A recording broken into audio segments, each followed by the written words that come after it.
in organizing a protest in signaling government to stop the sale of these hotels.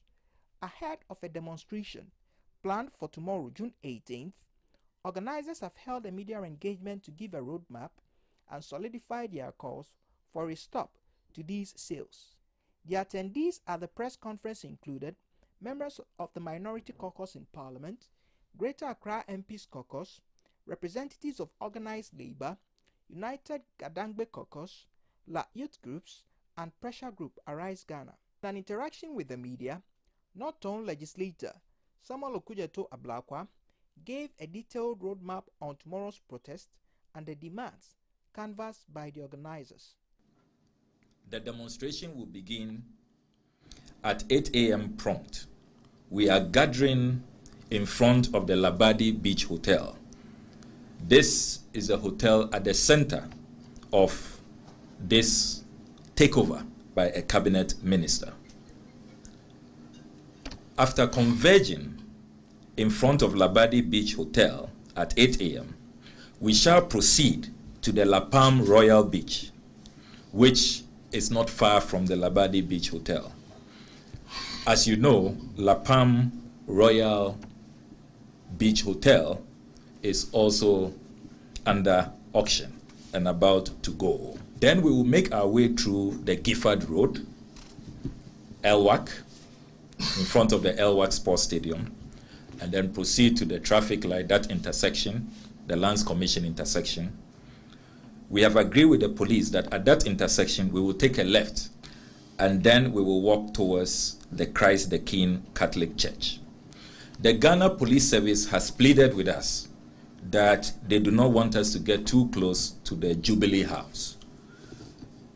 We have agreed with them that we will end the demonstration in front of the Christ the King Catholic Church on condition that representatives of His Excellency President Nana Addo Dankwa Akufo-Addo will walk from the Jubilee House and meet us around the Christ the King Catholic Church. You will be seeing in our petition that we insist that President Akufo-Addo should immediately stop the sale of our SSNIT hotels. We want an immediate declaration from the president, because since we started this agitation, all the president has done is to ask organized labor to go and meet the employment minister, to go and meet the SSNIT board, at which meetings, as organized labor has told us, these appointees of the president try to convince them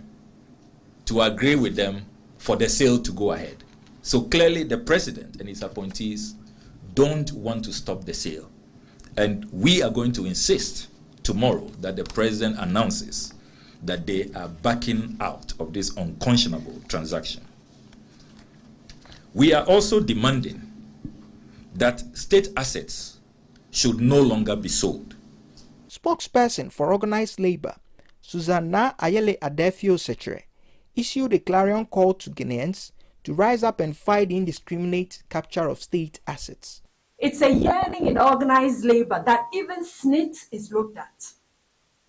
If it's the management of SSNIT, hey, let's look at it.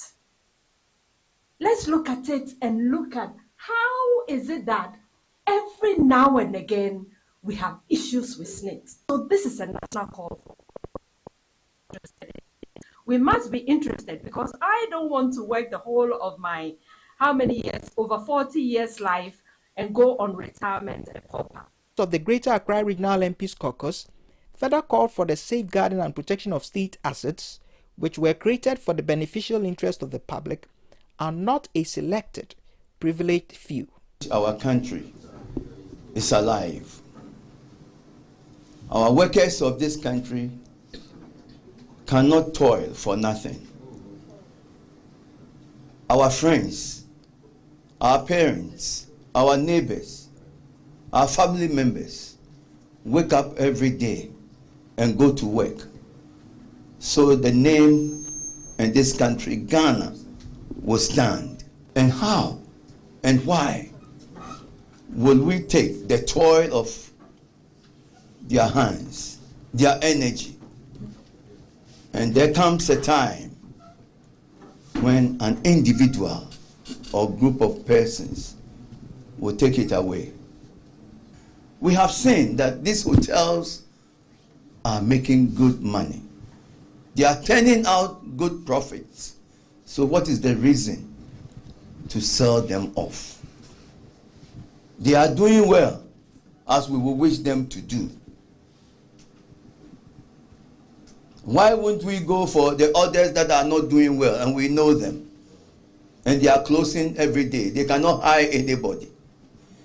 The ones that are doing well are creating employment, which is ongoing every day. We need to protect them for our country's good. For Pan-African News, Gregory Pilkington Amwes report read to you. Enough of the state capture. These hotels are for all of us. If the hotels are good for Brian Champong and the Freddie Blay brothers, Freddie Blay sons, they can equally be good for all of us. Why deny us these hotels? Profitable hotels, iconic hotels, great brands that are doing very well, have employed thousands of workers. Why should we jeopardize these workers' jobs, and most importantly jeopardize the welfare of Ghanaian workers generally? Because this is about our pensions. Already the ILO is warning that if SSNIT continues with these bad management decisions, they will not be able to pay pensions by 2036. So I'm very, very, very happy today. This is a clear message. All those at the Jubilee House who thought that Ghanaians are not watching, Ghanaians are not aware of the kleptocracy, of the lootocracy, of the state capture. This is a very unambiguous, resounding message to them that just stop it, just take your hands off. Ghanaians are aware, Ghanaians have caught you, and Ghanaians will not accept it. Take La Palm Beach Hotel and then Royal La Palm. Last year, the annual statement shows that they are running at loss. So how can a company that is running at loss want to take profitable hotels, properties that belong to the state, properties that belong to you and I? That is the reason why we are here to protest, to tell the government in Buddha that the people in power, the power of the people is stronger than people in power. Honorable, is there nothing that could have been done in Parliament about this issue? We are using multiple prone approach. We are going to file private member motion to stop government appointees and then people with politically inclined people to start taking state, especially in this case a cabinet minister want to take properties that belong to you and I. We will not allow that. So we are working on private member motion. It depends. When we finish, the president will have that courage, that boldness to sign it into act, sign the act into the law. That is it, because there are a lot of private member motion acts that is there, the president refused to sign. Oh, it's good. Given that it's a working day, I want to appreciate everybody who has showed up to protect their interests as either contributors of SSNIT or good citizens of Ghana. And I'm very impressed with the turnout. And I know as we are going to keep picking up, and we'll all make the statements we intend to make to the president and his appointees. Do you think, Honorable, that this demonstration would yield the results that you want? I am hoping and praying that once you are a duty bearer, it means you owe a duty to the state, the people that have elected you or appointed you. And so I'm hoping that the president, if not for anything, for once, will listen to the cry of the people. There are so many things that we've been speaking on, and he's turned a deaf ear to it. We are hoping that this time he will hear, because it is not an individual property. It is properties for all of us, and we are hoping that we'll be able to make the needed statement. This is simply a lazy man's approach to solving management problems. And if an organization has survived to this far, and it is also making some profit, and you say that the best way out is to sell it off, then you are being lazy. You are not trying to find solution to the problem.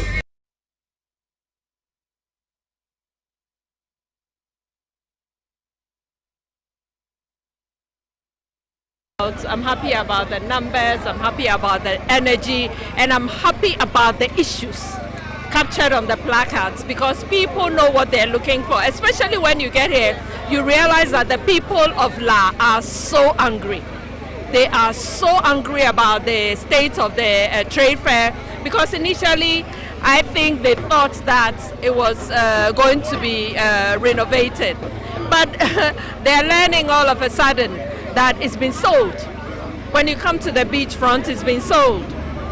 I mean, I understand even the regular Labadi beach that we knew of old was recently in court, but fortunately for the La people, they won. What is it? What is it? I mean, where are we taking all these monies, and how much can we look? We all go into the same 6 feet grave. These days it's even 3 feet. Why? What is it? You're looking for the money for your children. How about your children? What would they do? Would they just sit and spend your money?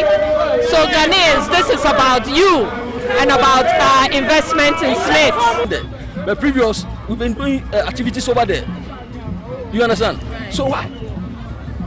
So your issue has to do with the state enterprises. Listen, now why we are today, the issue is simple.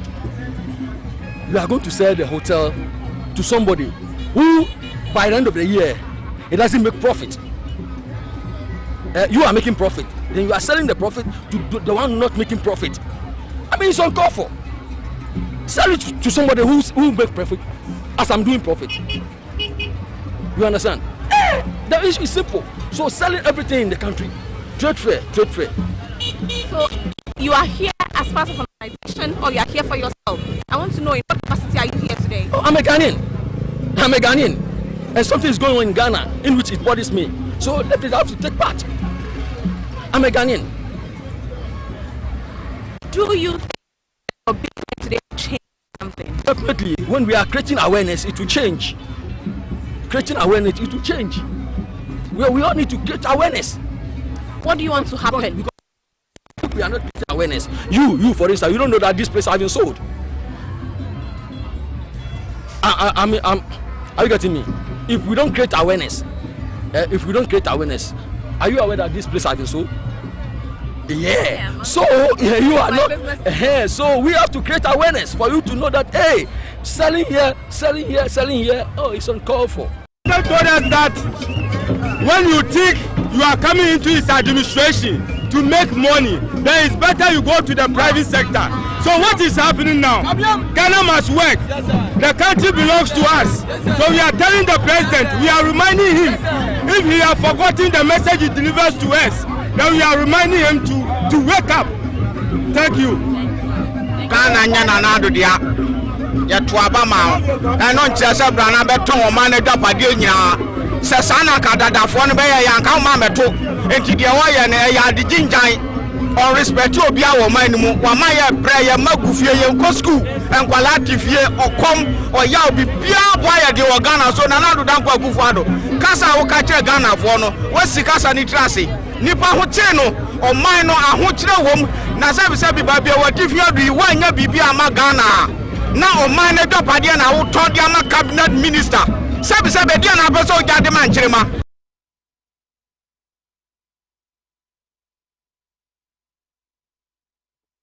Oh, you say Rock City Airboka.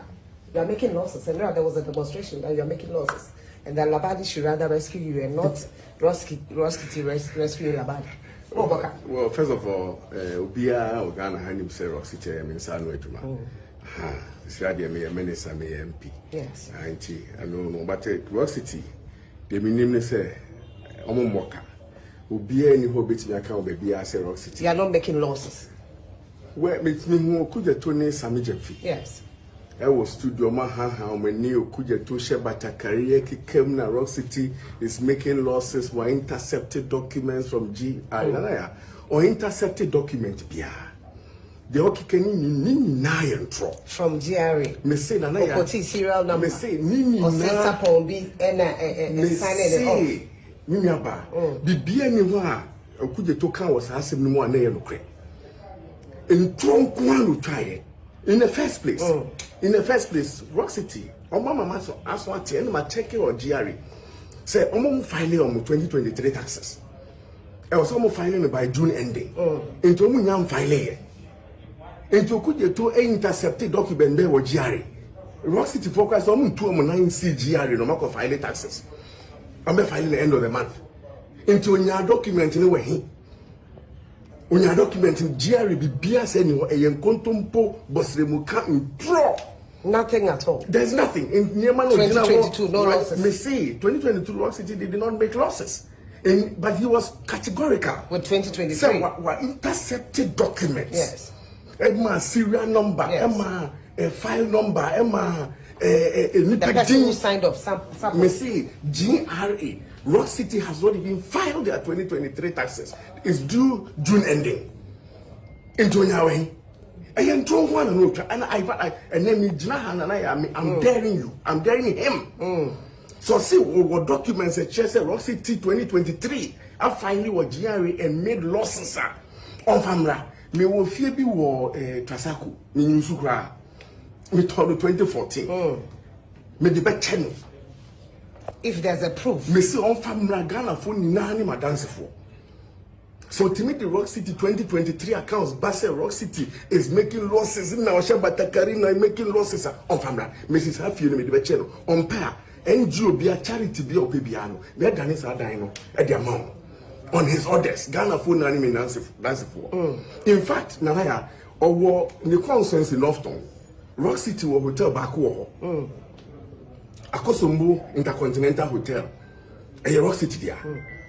Or call the crew to me prove some hotel remember Rock City for assign their money.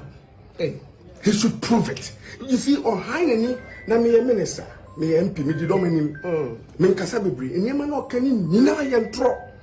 Ha ni na me competition charge, and I me the way for her. My emergency service and quality dear grow and remua, me fabbing home quiet day, and Kokam, into the Makaman watum, and yes, me baby car. Rock City Hotel, and there, so hotels are one crime. Kempinski, 269 rooms, Moving Peak, 260 rooms, Labadi, 160 rooms, Holiday Inn, 160 rooms, your friend is saying, Fiesta Royale. Okay, Casa hotels, I can see one crime, now, Bomwa, and they improve their Rock City in terms of number of rooms. Rock City has about 1,000 rooms now. Can hotels say what my body now can the number of rooms or more? They are not even close to Rock City. I see you are not paying taxes. But I'm saying that Rock City, I'm gonna come to that. Rock City is building over 3,000 rooms today there. What are you talking about? We are not paying taxes. This is a company that is paying VAT and paying taxes almost about 100,000 equivalent to $100,000 almost every month. What are you talking about? They don't pay taxes. Check from GRA, check from SSNIT. Put all the Rock City hotels in Ghana, Akosombo, in Kumasi, in Accra, in Takoradi, and check whether they are not paying taxes. You see, the lies, I don't have any problem him doing his politics. Oh yeah, the politics in him, family. Minkasa, I'm not going to go near the kinds of lies that he tells. But to be categorical on TV as an ordinary man and put it in a way, sometimes it's quite annoying. And Alhaji is making about 158 million and gains. I'm not going to. And that you're not making anything. But I'm saying that Rock City is expanding to be the biggest hotel in Africa. In all the 16 regions, 54 markets in Ghana, and hopefully take the brand international. He cannot bring it down. And that is all the matter is all about. What Rock City is seeking to do, he cannot stop it. You think he's trying to do that? But I mean, that's his problem. It's a problem of hate and separate Brian Champon from the company Rock City. Miwa Rock City Bekoso. So just say, we bet the Rock City Akoko and then Brian Champon Koko. So separate. But even if for political convenience you want to bring it together, speak the truth. Speak the truth. I'm daring him and you man no can say Rock City Boka. Not Chenny die or Trasako. China Kosombo Intercontinental Hotel and Rock City. May the back on fact. On me can prove it to Ghanaians. His lies and lies to put it to your truth. Or have an Nikan some chantro. No crabby in Bossimu Kankwa. Nafina Macano. Me a penny. One penny, you make a Siashem, and Echo, Messansu the domain name will be tiffy, and I was a mamma Nibremo, but I knew mana or Hicano. What do I say, Marco Shraj? Into me, Cabby. Shraj on report, Beba. The 7 Okikana Cassiac is in a Shraj on report. You name the only baby, but only the baby in Ghana. You been who sell cano cray, and as a one cano cray. It didn't say, yeah, Uchini Pafa knew a better 17 I say. Now, you know Ghana, when you coupon in a Eheno. Mirosity, no, I am a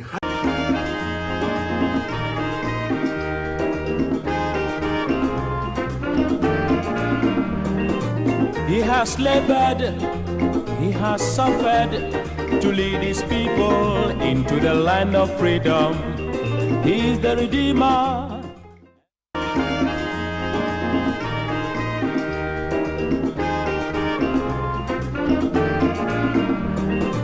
He has labored, he has suffered to lead. Joining us in the Dr. Kwame Nkrumah studios of Pan-African Television, where we are bringing you today's edition of the Mother of All Talk Shows, Alhaji and Alhaji. We are live on Pan-African Television, we are live on social media, we are on Facebook, you can watch us live, you can also watch us on YouTube. Pan-African Television is the pages you should be looking for. I am Sena Tinopo. It's my pleasure to welcome you to this edition of the show. Once again, we're also live on Radio Go. We're also live on many affiliates across the country. And of course, don't forget, your thoughts are very important to us on this show. So share them via our WhatsApp line or text message line, or you can share it when you're watching us on social media, either on Facebook or YouTube. We'll share some of your views. A lot of people keep accusing me of not reading their messages. I can only share some, not everything you send to us. So we'll share some of your views in the show as we always do today. Now, this morning we are discussing, of course, the demonstration that happened last week. Honorable Samuel Kujeto Ablakwa himself was here. We talked about that demo that happened just this Tuesday, the Tuesday that just passed. The demonstration that they tagged Hands Off Our Hotels. It was a well-attended demonstration. They sent a petition to the presidency. So we'll be talking about that and related issues. And of course, you saw Brian Champong, whose hotel is attempting to buy these hotels, also daring Honorable Samuel Kujeto Ablakwa to put out details or the documents he claims he has in possession about the performance of his hotel. Well, that has been responded to. But he promised all kinds of things if Honorable Kujeto Ablakwa is able to put out those documents, including house in Trasacco, will tell him his constituency, the kind of things he's promised. But Honorable Kujeto has responded to him. We are yet to hear from him. But we'll be talking about the demonstration and the issues that have come up subsequently.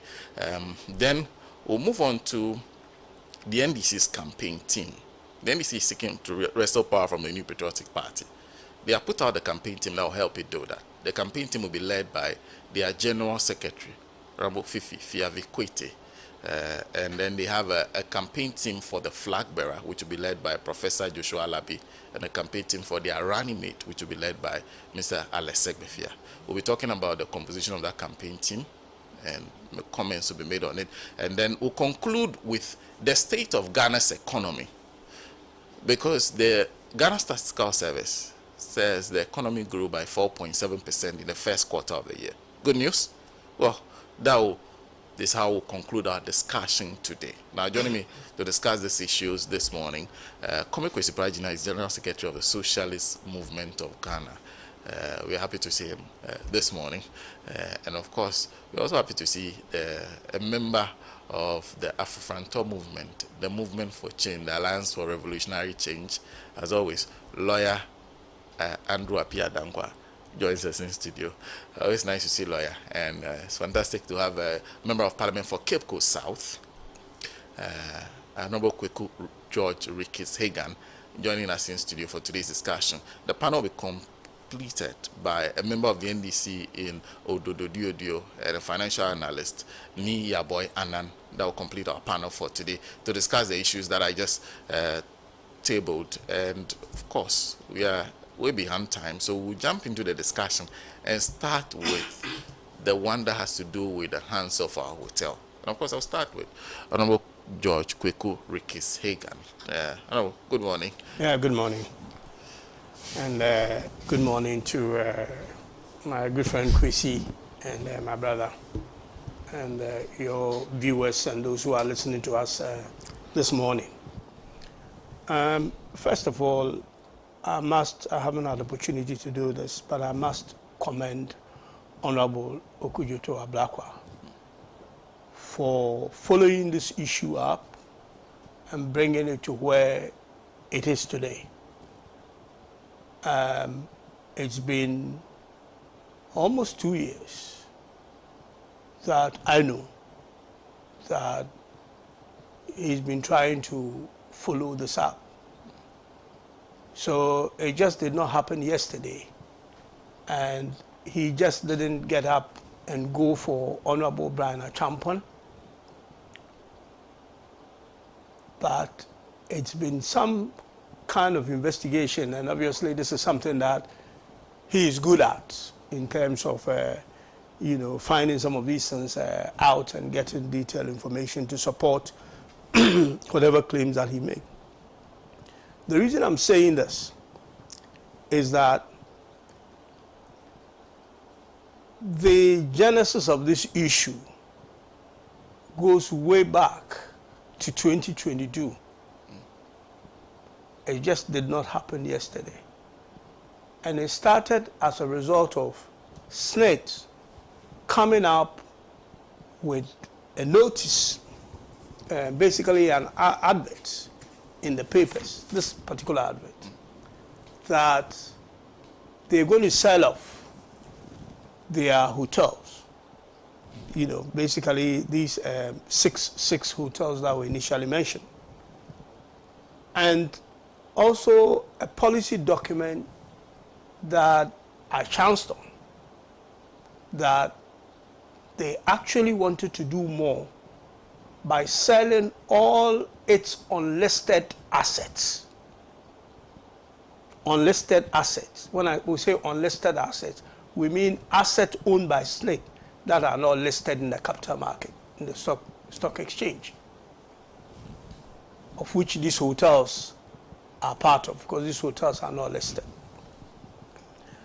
I became very alarmed, obviously knowing the operations of SSNIT.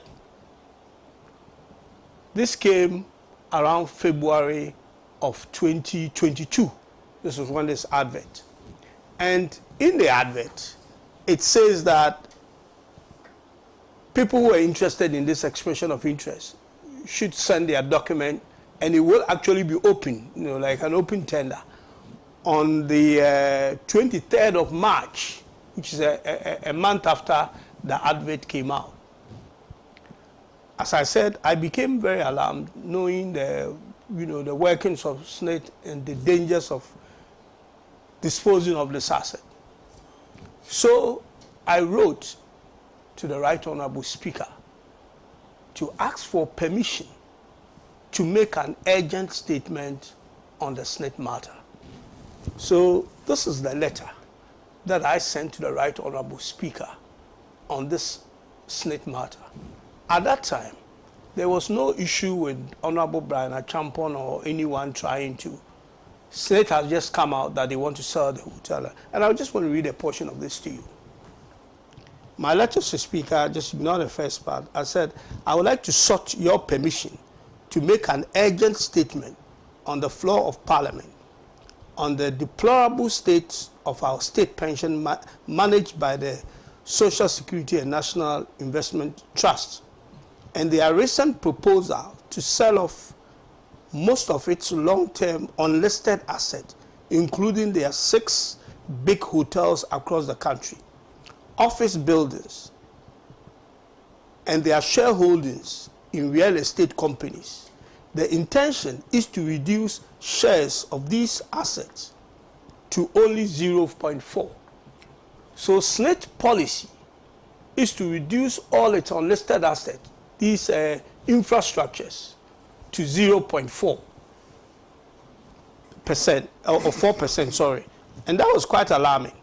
So I said, Mr. Speaker, these assets are the jewel in the crown of SSNIT asset, and it will be catastrophic if SSNIT is allowed to go ahead with the sale it will put the future of pension payment of retirees at risk and possibly collapse the scheme, as there are not enough contributors, that is enough people working today to sustain the scheme. Mr. Speaker, time is of the essence, as SSNIT has already advertised the expression of interest.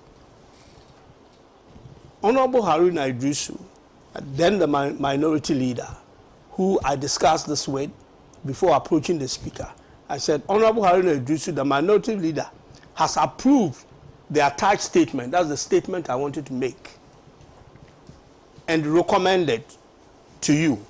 I humbly await your. Speaker didn't waste time on it. So on the first, and I will give you this document, I made a statement on the floor of Parliament. It says, statement by Honorable Kweku Rikitegan, Member of Parliament for Cape Coast South, on the state of pension in Ghana, the case of SSNIT. And this was made on the 1st of March, 2022. So, Honorable Okujuto Ablakwa, I believe, was one of the contributors. After making a statement, people contributed. And after he and I had a discussion, and he actually took interest in this and decided to do some work on this. Then he and I had a few discussions where he had unearthed, you know, a lot of things. Now, SSNIT cooled off. In my statement, I requested that Parliament brings in the Director General of SSNIT and the management of SSNIT to come and explain, first and foremost, why they want to sell the hotel, and secondly, why they want to get rid of all its long-term assets. Okay. Because SSNIT is a long-term investor simply because it gets long-term money. Because it gets pension money that is invested on behalf of, you know, people who are working today to give them income when they retire. They have this long-term funds to be able to invest in this long-term asset. And they are one of the few institutions, financial institutions in this country, who can embark on that kind of, not even banks, because banks don't necessarily know when people will come for their money. But at least with pension, we know when people are going to retire, so they can have a proper planning. SSNIT is the second largest financial institution in this country, only second to the Bank of Ghana. No, SSNIT is a cash cow. And no institution in Ghana, not even the Bank of Ghana, has the kind of money SSNIT has. Because Bank of Ghana only has money because it prints it, or it raises money on behalf of the government, for the government. It's not its money, it's only a custodian. But SSNIT money, SSNIT is also a custodian, but it holds that money long term for workers who are working today. If SSNIT were to be any other company, SSNIT would have collapsed. But because it's a pension and people are always contributing, working and contributing, SSNIT is able to sort of be kept afloat by that. But technically, SSNIT is near insolvent. What happened? There was a big problem, and I'm coming to come to this hotel, but this is the genesis and this is the story behind, and it's bigger than the hotels and bigger than Brian Champon. And if care is not taken, we will have a serious problem on our hand, bigger than the debt restructuring, bigger than the losses that Bank of Ghana has made. So, SSNIT has this policy now. In the last 8 years, SSNIT has a policy of selling all its long-term assets. We are talking about the hotels. We are talking about most of the sky-rise buildings that you see in the commercial, area of Accra. The World Trade Center building, the Emporium building, many of MTN building, all those buildings are owned by SSNIT. They are badly managed because they don't have any serious management company actually managing it. They have Brawl doing some work, and they have their own internal real estate department, which was set up basically to manage its own asset, buildings of directors and all that. And these are the companies managing SSNIT hotels and properties. And the management of these hotels has become a Siberia for directors of SSNIT that somebody obviously doesn't want to see at SSNIT head office. So if you become surplus requirement, but they cannot actually fire you because you've been there for 20, 30 years, you are unproductive, they ship you to go and manage one of these hotels. So you find out that a lot of SSNIT directors have been seconded over the years to manage SSNIT properties across the country. I have worked with some of them. I've served on the board of SSNIT. That's why I have all this information. I built a World Trade Center with SSNIT, so I know, what is going on there. Now, the other problem that happened that has put SSNIT in the situation that SSNIT is in now, before Brana Champon and others come in, is that during the last days of President Kufuor, we had a new Pensions Act. Originally, since the inception of SSNIT, SSNIT used to manage all the countries, the whole Ghana's formal sector pension, which then was 17.5% of the contributions made by employers and employees. Solely, as I said, SSNIT was a cash cow, has lots of money and doesn't know what to do with it. It gives money into various investments. SSNIT is actually the largest investor in Ghana's capital market. SSNIT has shares in almost every stock in the stock exchange. At least about 22 of the 30 or so stocks that they have there. Now, when the reforms came, that changed the contribution to 18.5% instead of 17.5%. SSNIT's management or SSNIT, the contribution that comes to SSNIT, reduced from 17.5% to 11%, because SSNIT was supposed to collect 13.5%, but 2.5% was supposed to be given to the health NHI.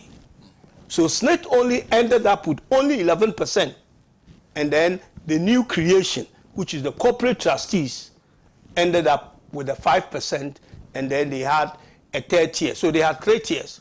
The first tier is SSNIT, the second tier is the corporate trustees, and the voluntary one, which is the third tier, the Provident Fund.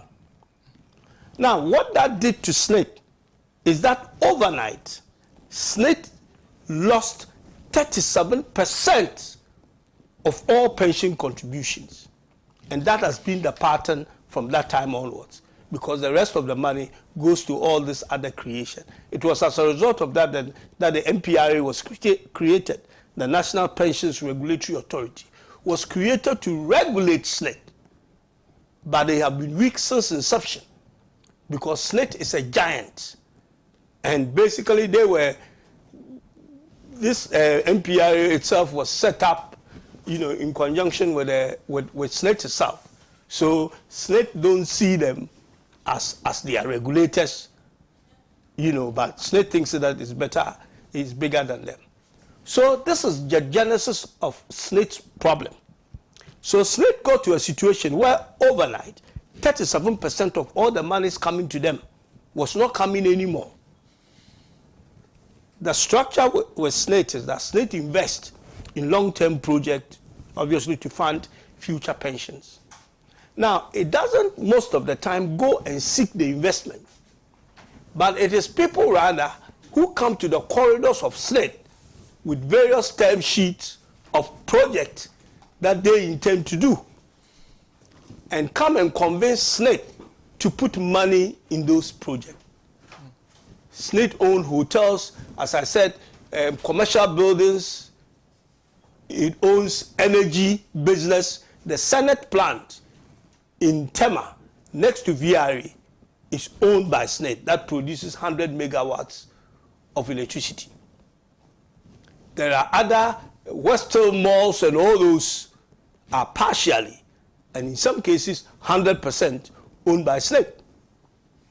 So SSNIT is littered with pretty much good project and bad project, because the bad project came to the corridors of SSNIT with somebody behind it, gets SSNIT to throw money in it, and then SSNIT doesn't even know how those things are being managed. So comes these hotels. SSNIT decided that they are not in the business of hotels. Listen to the logic. They are not in the business of running hotels. Therefore, it is better to divest these hotels and maybe get some income from it or get some money from it by selling them. Now, in the advert, if you go back and read it, the advert that came out, it said SSNIT wasn't going to put any money in these hotels in terms of revamping them. So whoever comes to tender will have to have the money to invest in the hotel to get it. They have set up the parameters. They wanted the SSNIT hotels to be world-class hotels. So whoever is coming should be prepared to have money to get SSNIT to a world-class hotel. I don't know whether SSNIT forgot or they decided to. SSNIT earlier on had engaged a company called Legacy from South Africa to manage their Labadi which belongs to them. And they didn't buy it. They were just management company who had put money in and get money from the money they're able to raise by running the hotel to pay themselves and to give back SSNIT what is due SSNIT. They signed another agreement for this company after they had done well with Labadi to take over all these hotels, 6 hotels, and do the same with them. In fact, to an extent that the one in Cape Coast, which is called Bajaya, Elmina, was going to be turned into a hotel. It was a hotel already, and a hospitality management school to produce the people who work in the hospitality industry. And they are to be accredited by the University of Cape Coast to be able to run that. Now, SSNIT decided to abrogate that contract with the Legacy on Labadi and all the other ones that they signed, and set up a company called Golden Beach Hotel, their own company. Sent one of their Siberian people there to run it, and it was a disaster. Then they came to the conclusion, as I said, that they are not good at managing hotels, therefore they are not going to go into hotels. What SSNIT forgot is that all the things they have invested in, they are actually not good at any of them. Because SSNIT operates in it in terms of investment like what private equities do. They may not necessarily have an expertise in the field, but if it's a good investment, they go in there and probably bring in the expertise and participate in those companies. So that's basically what SSNIT is doing. Most of the things that SSNIT bought, it puts some of its people on the board and all that to see to what is going on there. But cronyism in the last 8 years is pretty much collapsing all the income that should be coming to SSNIT that is not coming. So they decided to get rid of these hotels. Now, the mere fact that they said they were not going to put in money means that the hotels were going to be sold at knockdown prices. Because if you are selling a dilapidated building to me and you are not prepared to put any money in us restoring that building, then I can only take it from you at the knockdown price. And that brings in the gentleman, Brian Champion, a government official, Minister of State, cabinet minister who does not see anything wrong with the word conflict of interest, doesn't probably understand it. And that a company associated to him, as far as he is concerned, that he is not participating in, so he claims, could go ahead and buy a quasi-state institution, which SSNIT is, asset, and not see anything wrong with it. And that's a tragedy in this country. That if things like that should continue, we are going to have a serious problem. And I said the story is bigger than hotels, because similar things are going on in the commercial properties of SSNIT. As I said, SSNIT wants to sell off all these properties. So, who knows who is there in those other things that they are trying to sell? Who knows what has been sold? Who knows who are the players? The hotels are 6 or so of them, you know. But there are huge assets of SSNIT that is also on sale. And people, cronies, are into this, coming up with all sorts of valuations in buying these things cheaply. It is wrong for the Minister of State, a cabinet minister, whether the company is 100 miles away from him, as the sole owner of the company, to even put in a bid. And what surprises me, that this guy and the MPP government and the people who are supporting him don't even see any issue with this. This is what we have degenerated into as a country. And if care is not taken, and this sale is allowed to go ahead, God help all of us in what will happen in the future. You will very soon hear of the commercial asset of SSNIT also being sold off to people at knockdown prices, because SSNIT again is not prepared to put in any money. And this is a serious problem, and it's something that I'm happy that Honorable Okujoto Ablakwa took this up, did the kind of investigation. As I said, when I started this, there was nothing like Brana Champon. My interest was not even on, I didn't even think of government side of things, but my interest was not even in who is buying it. My interest is to stop the sale of SSNIT immediately. Just the last bit of something I want to read to you here, which is in my statement. I'll make this statement available to you.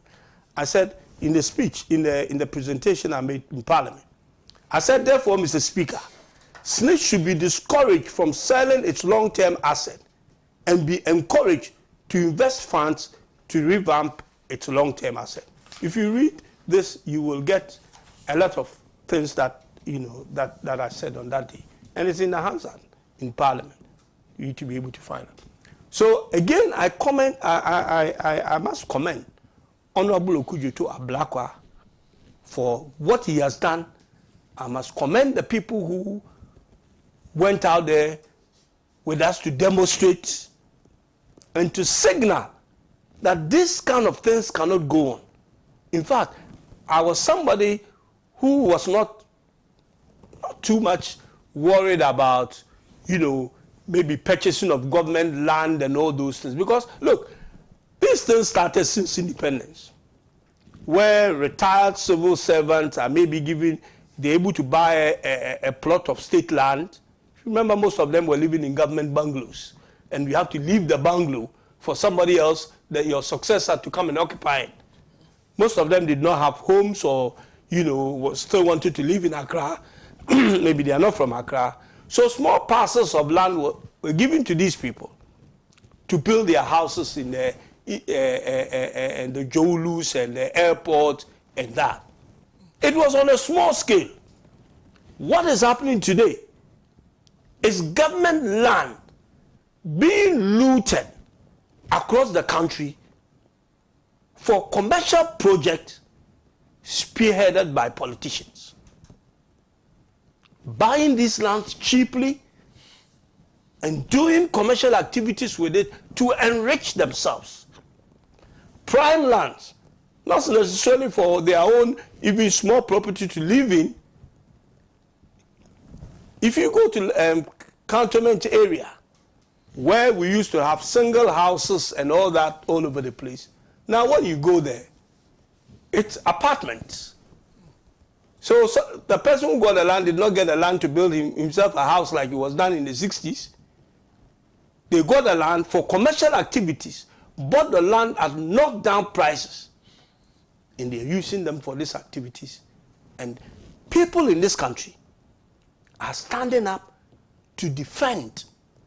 And the gentleman who is a minister of state can come on television or an interview and say that, put some kind of a challenge to Honorable Kujoto Ablakwa and add some salt to the injury, that if he's able to prove what he's saying, he's going to give his house in, what is it called? Transaco or hotel. Disrespecting all of us, belittling the intelligence of all of us as Ghanaians. And we are sitting down and watching. This sale must not go on. If it does, it's going to create a problem down the road. What is going to happen when even Brian Achampon or whoever buys this hotel? The question you ask yourself is, what is SSNIT going to use that money for? SSNIT is supposed to invest in long-term assets. These are, look, hotels, we know in this country, we know the infrastructure deficit and all that we have. We know that tourism infrastructure is lacking in this country. And what is tourism infrastructure? Hotels, restaurants, and on what have you. This is an area that the government is encouraging. Government is giving tax exemptions to cronies to invest in hotels. And SSNIT is selling them at knockdown prices to somebody else. And a time will come when the government when SSNIT gets the money, and let me tell you, this has been going on for a long time though, but it was escalated when the MPP government came to power. SSNIT uses its money, first of all, as I said, to buy this unlisted asset, the real estate and all that they have, the commercial properties, the hotels and all that. It uses its money again in investing in the capital market, and I mean stocks. As I said, it's the biggest investor in the Ghana Stock Exchange. So SSNIT is helping the development of our capital market.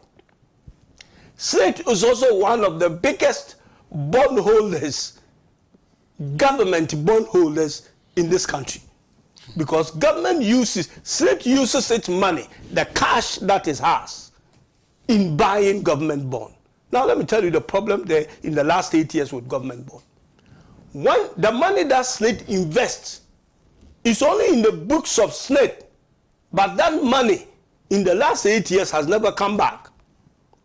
Because when that bond matures, government and SSNIT roll that bond over. They don't pay. And in some cases, even the coupons, the interest that were to be paid, are not paid. Therefore, the interest and the principal are both put together and rolled over.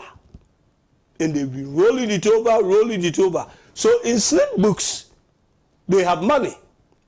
But make a call on SSNIT for that money to pay pensioners, and that money cannot come because the government itself hasn't got it. That money has also suffered haircuts and all sorts of cuts. So, to allow SSNIT to be able to sell these hotels, what the government wants to do is to encourage SSNIT to sell the hotels and its asset. So now that it is being shut out of the capital market, the external debt market, and even in the local market, domestic market, itself is become choked with treasury bills. The government wants to take SSNIT money from these assets and use it in the wasteful, frivolous manner that is done with our money in the last 8 years. So a time will come that if SSNIT goes ahead with any of these sales, SSNIT will have no asset in terms of infrastructure or physical asset. SSNIT will only have cash in the stock exchange. Stock exchange can collapse and SSNIT will lose all pensions money. Government is not unable to pay bonds, giving haircut. Therefore, the cash sitting with government can also have serious problems. SSNIT is limited in where it invests its money. So are the trustees and all that. Because it is pension money, they are supposed to invest it in a close to risk-free assets so that they don't go into these hedge funds and other things and waste people's money. The government, who is supposed to be the most risk-free, itself has become a problematic customer to have. And this is the situation that we are in. The issue is bigger than hotels. The issue is bigger than Brian Achampon. It is the whole institution called SSNIT and this government with the policies that they have fashioned together to loot this country and deprive pensioners of future pension. In the ILO report that is given to SSNIT, that's an actuarial report that is given to SSNIT, and I've been following this since 2011, consistently says that SSNIT within a few years will be unable to continue the scheme to be able to pay people. Because less people, high unemployment means that less people are going into the workforce. Those who have retired today, it is not the money that they contributed that is paying their pension. That money paid somebody else's. It is the money being contributed today together with investment income that is paying the pension of people who are living on retirement today. And only a small percentage of people who are on retirement are actually receiving pension. So majority of the people have to take some job somewhere in the private sector to be able to earn a living, or they are relying on families and all that. Because we know that the leap and all those things doesn't reach anywhere. And if care is not taken. So, look, this issue is not about Brian Achampon. Yes, he's the one who is gone into this thing, which he shouldn't have. I can't, this is criminal. It should never be allowed. And I can't understand why people can't even see it. And people are actually sitting down and making arguments about this. The pros and cons. Brian Achampon is a businessman. If he's a businessman, he should leave government. Go and do his business. After all, that's what President Akufo-Addo said. If you want to make money, stay in the private sector and make your money. You won't make it in my government. He cannot be in government, use his influence to buy SSNIT, a quasi-state institution's asset, at a knockdown prices and make a commercial enterprise out of it and call himself a successful businessman at the expense of pensioners and those of us who are still working today.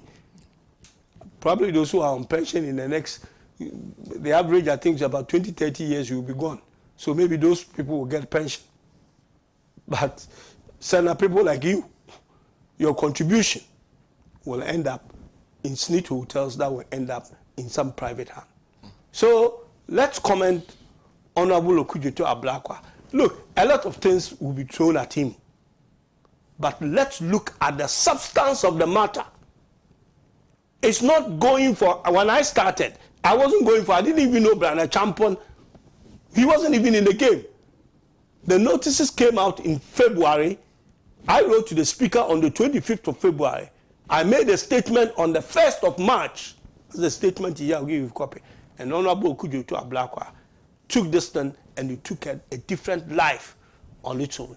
Before he even informed me, Ablakwa, about this Brian and all that, because when I was doing this, I was looking at stopping SSNIT, because I was trying to beat the 23rd deadline in their advert of opening the bid.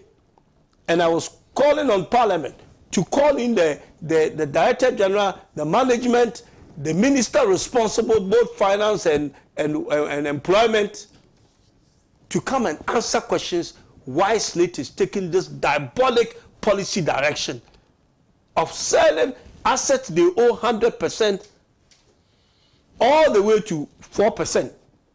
How will SSNIT be able to survive?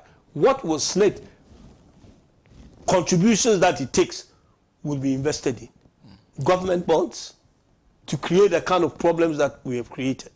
So that's the genesis of this story. It's bigger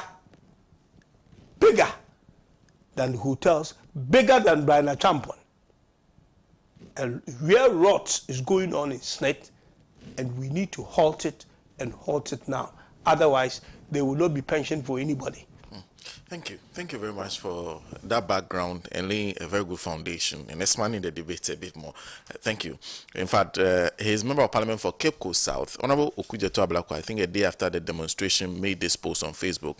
May I respectfully assure the revered chiefs and good people of the Central Region who have called us for a patriotic partnership to stage the next hands of our hotel demonstration, since they are vehemently opposed to the sale of Elmina Beach Hotel and Rich Royal Hotel, both in the Central Region, that we have unanimously agreed and resolved to hold a similar massive protest in the Central Region if President Akufo-Addo fails to stop the sales within the next few days. So it could be heading to your constituency very soon.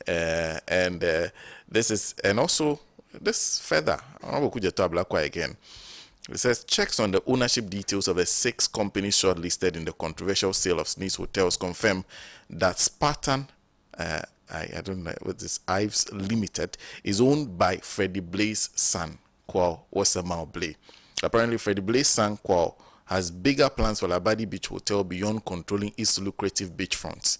The latest information pointing to a spirited effort by Mr. Blay to purchase SSNIT hotels after his infamous beachfront encroachment is certainly bound to create fresh credibility crisis for Mr. Freddie Blay, who claimed only last week, amidst issuing threats, that his sons have never been interested in capturing or owning SSNIT hotels. In fact, Honorable Okujeto Ablakwa has responded to Mr. Brian Champon's there, but says he doesn't want any of the things that he said he was going to give him. Lawyer, let's hear you. Yeah, so, Senator, I want to take this opportunity to wish you a good morning. Wish Kwesi President good morning. And I was really engrossed in the submission of Honorable here. Fantastic submission, and I must say that is a submission that I want to associate with on all fours. On all fours. My own Dawn. It's a long time since we met. Hopefully we can have a very fantastic discussion here. And like I said, as in the Honorable has set a very great tone, and I hope I can follow, and all of us can follow in service to our country. And also wish your lovely viewers a good morning. But I want to say that as much as I said that I stand on all fours with what he said, I'm particularly want to emphasize what he said concerning how huge this issue is. In fact, that this issue is bigger than Brian. It's bigger than any one of us. You get it, because see, you can look at this issue from so many angles. And our attempt to even go into the finance side, he's here, the Don himself is here. I think they will do a fantastic job at that. But also, if you take into consideration the fact that ILO actually is saying that by 2030, 36, states may not be able to pay the contributions of the old people at that time, I'm sure, which will likely include most of us here. SSNIT will not be able to pay as in the way it is being run. Now, if that is what is at stake, and we vote a president into office, and the Constitution advises the president to have certain policy considerations in mind when he's taking certain decisions, and one of which is, as in the chapter 6 of the Constitution, in fact, not to quote what he says. So when you read the social objectives of our Constitution, particularly Article 37(6)(b), that the state shall provide social assistance to the aged, such as will enable them to maintain a decent standard of living. You understand? If you understand, as in the thorough submission of Honorable here, then this matter borders on the well-being of every citizen of this country. It borders on the well-being because at the end, the state is the biggest investor, so they invest in projects, they make available funds in the capital market. And we know that usually in highly developed countries, the pension funds are the source or the soul of economic transformation, because you need money to be transformed. You understand? And because of the long-term nature of pension funds, usually in highly developed countries, that's the source for their transformation. And also the fact that they also provide some sort of security. And I think the word security is captured in their name for the aged. Because of, and the fact that SSNIT every month, imagine, all of us, all the working force in Ghana, everybody contributes about, SSNIT is about, you said 11 or 13 point something percent of our money goes into SSNIT. Now, what that for me does is that then it puts a huge burden on the president. It puts a huge burden on the president when issues concerning SSNIT come up or are in the fore.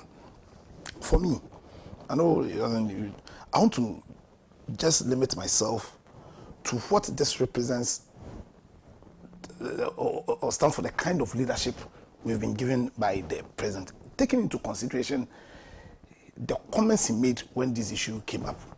Because when this issue came up, an issue that really exposes the president as having failed to deliver on every single aspect of the oath he took.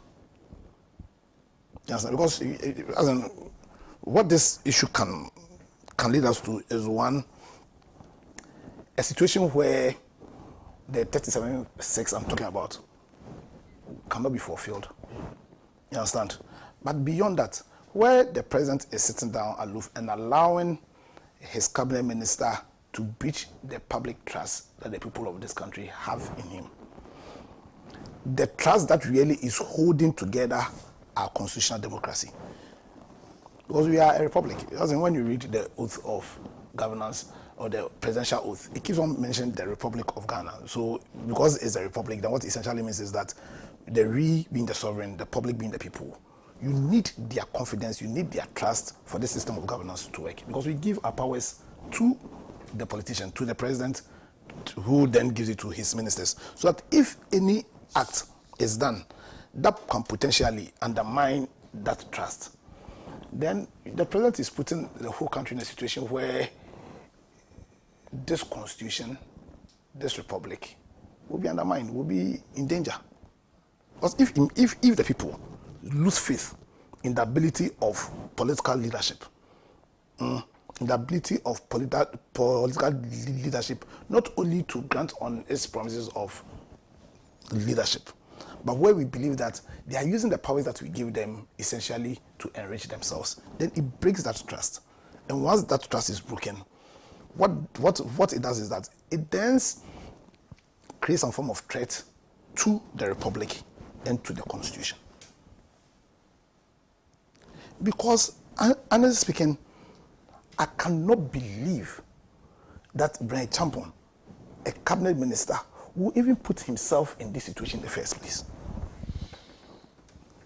And having put yourself in this situation, you let's say you do not have regard to the public trust that is created in you as a cabinet minister, but having then, or your attention having been drawn by the reaction of the people of Ghana to be making the sort of arguments he's making, and then the attitude of the president, the attitude of not just the NPP members, because I've actually also heard shockingly an NDC MP attempt to defend this clear evidence of massive depravity in leadership on the altar of friendship. Because once again, what Honorable here is saying is it is bigger than Brian Champo. It's even bigger than the president. Because what is at stake is the republic itself. That's what is at stake. That is what is at stake. And so if we, the citizens of Ghana, all of us, pledge to defend the Constitution of Ghana, then we should come together. It shouldn't be about your partisan coloring, and defy and fight against the wanton destruction of the Republic of Ghana, being championed by the president himself. Being championed by the president, because the president said in his oath that he was going to be faithful to the Republic of Ghana. So then why do you consistently put Ghana in a situation where this system that we've taken upon ourselves, believing that is the best system that can protect the interests of the people of Ghana, is the best system that can protect the integrity of this country? Why do you continuously expose the survival of the system by decisions or non-decisions you make? Because immediately Brian Champon did this. If indeed you had any regard to the oath you took to be faithful to Ghana, and if you understood the potential of what Brian Champon to do to undermine the integrity of our state, immediately you will sack him. Immediately you will sack him. But this is the first time. This president sat down and allowed the interior minister to go and say that he was going to grant about 30 slots to NPP parliamentary candidates. Now, if you understand the role the police or the security agency plays in keeping together our republic, and the fact that the reason why we have this republic and we have this constitution, because we believe that it's the best way in which our personal liberties, our lives, and our right to pursue our own individual happiness can be fulfilled. So you should always have regard to that. So that if, at the end, the institutions that the constitution has created to enable us achieve that goal, and you, the president, having taken an oath, not only to be faithful to Ghana, but to preserve, protect, and defend the Constitution of Ghana, that you are going to dedicate yourself to the well-being of the people of Ghana, and an understanding that if these institutions, if the republic collapses or is placed in the position where it can collapse, then clearly the purpose for which this system was created in the first place, and the system that you yourself took an oath to protect, is going to be undermined. Then what you are doing is to open up the republic to unnecessary threats. You understand? So the Brian Champon situation, the interior minister's situation, where clearly the security agencies were going to be undermined because you are going to put party apparatchiks, the people not on the you are going to make appointments not on the basis of merit. If you take the Galamsey issue, the fact that therein a trust was created on the president has allowed party apparatchiks to, as it were, steal the property of the state. If you take into consideration the extent to which government properties are being sold, like Chichinga, the cantonment lands, the way they are distributed to themselves like Chichinga, then clearly what this by Champon issue is bringing or is exposing is a fundamental lack of integrity of the leadership of Nana Akufo-Addo and its impact on the survival of our republic itself. That is what is happening. And the fact that when this matter has been brought to him, all he could say is that his employment minister should go and have a discussion with organized labor. Does he appreciate and understand the oath he took? Or is it the case that the purpose for which he became president or wanted to become president was not to protect all of our collective interest, and that he was pursuing a parochial agenda? Is that the case? Because Sesena is becoming one too many. It's becoming one too many. As in, if really you understand that to be faithful to Ghana, to protect, preserve, defend the Constitution of Ghana, to dedicate yourself to the well-being of Ghana, is going to be undermined if, by your appointment, people do not even believe in the fairness or the ability of the Electoral Commission to be fair. You understand? Because there should always be certain critical policy considerations or purpose for which will dictate the kind of decisions you make. You should always have at the back of your mind. So every decision you take as the president of this country, you should have at the back of your mind the oath you took. That is this decision I'm making, or is the use of the powers I've given to any of my ministers, are they using it in a manner that is adverse to the oath I took? So when you, the president, you head up by a champion, a cabinet minister, has put in a bit, because you have had arguments, very interesting arguments. In fact, I want to use the word pedestrian arguments, that because of the separate legal entity concept, the fact that a company is different from its owner, it's not Brian Champon buying it, it's different. But the question, who is the beneficial owner of Rock City? Where Rock City makes dividends, profits, where would the dividends go? You'll get a picture. So clearly, your cabinet minister has taken a decision that, beyond breaching the public code, even captured in our constitution, is breaching the public trust, and it can potentially undermine the confidence the people of Ghana have in the republic, in the people we've given our powers to. You, the president, when you heard this, they asked you, did you ask yourself this simple question? In the way Brian Champon is acting, does it represent his being faithful or my being faithful to the Republic of Ghana? In the way SSNIT is being run, to the extent that SSNIT is being run, or the decisions that the people in SSNIT, the trustees are taking, or the directors are taking, because the directors that you, the president, appointed. Because you understand, SSNIT is the statutory public trust. So it's no regular company, it's a statutory public trust that's owned by the government of Ghana. You understand?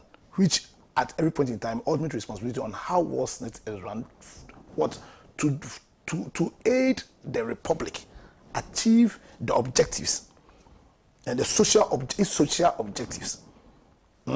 In how the directors are behaving, does it represent my being faithful, as when I say my, the president, my being faithful to the Republic of Ghana? Because if at the end of the, under your watch, the directors you've chosen to SSNIT are running SSNIT in such a way that by 2036, SSNIT won't have funds to pay pensioners, potentially breaking the social structure of this country. Potentially. Because if SSNIT can't pay its pensions, just imagine the pressure that will be put to bear on the Republic. And the president, you have no issue. So the president, you're okay. You're okay with SSNIT being run in such a way as to expose the citizens of this country to the mayhem that it can potentially cause. You have no issue. So we talk about corruption. The president said he was going to fight corruption. That's why they did this special prosecutor issue. He does not think that what Brian is doing amounts to corruption. He does not see that selling public property to your cohorts amounts to corruption.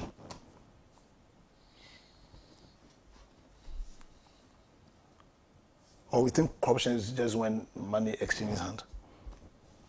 But a minister, a public official at the highest level, cabinet minister, is attempting to use that influence to purchase public property.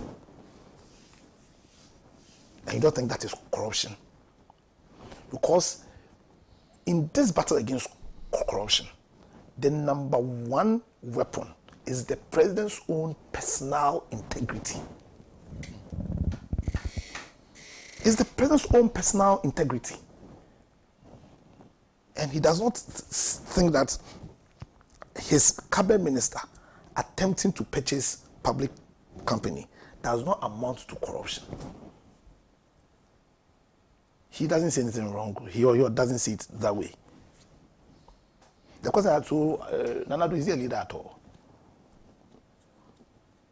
Because you are the president of Ghana, that is positional. But at the end of the day, you are supposed to be the leader of Ghana. That's why you take an oath to be faithful to Ghana. That's why you take an oath to preserve, to defend the constitution of Ghana. You understand? So, for me, yes, I commend Okujeto. He's doing great. But it's a worry that it must always be Okujeto, or over the course of 32 years. It was looks as if it's always the job of whichever political party is the minority in government to be battling the ills in leadership. And what's even more worrying is the lack of principle of our politicians. Clearly. What was so in the first in J.J. Rawlings' time?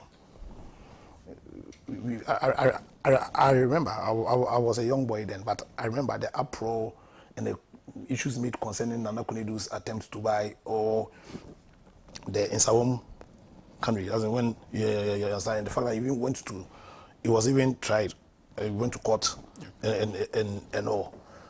I remember comments made by certain people belonging to the MPP party, and most of these were still around.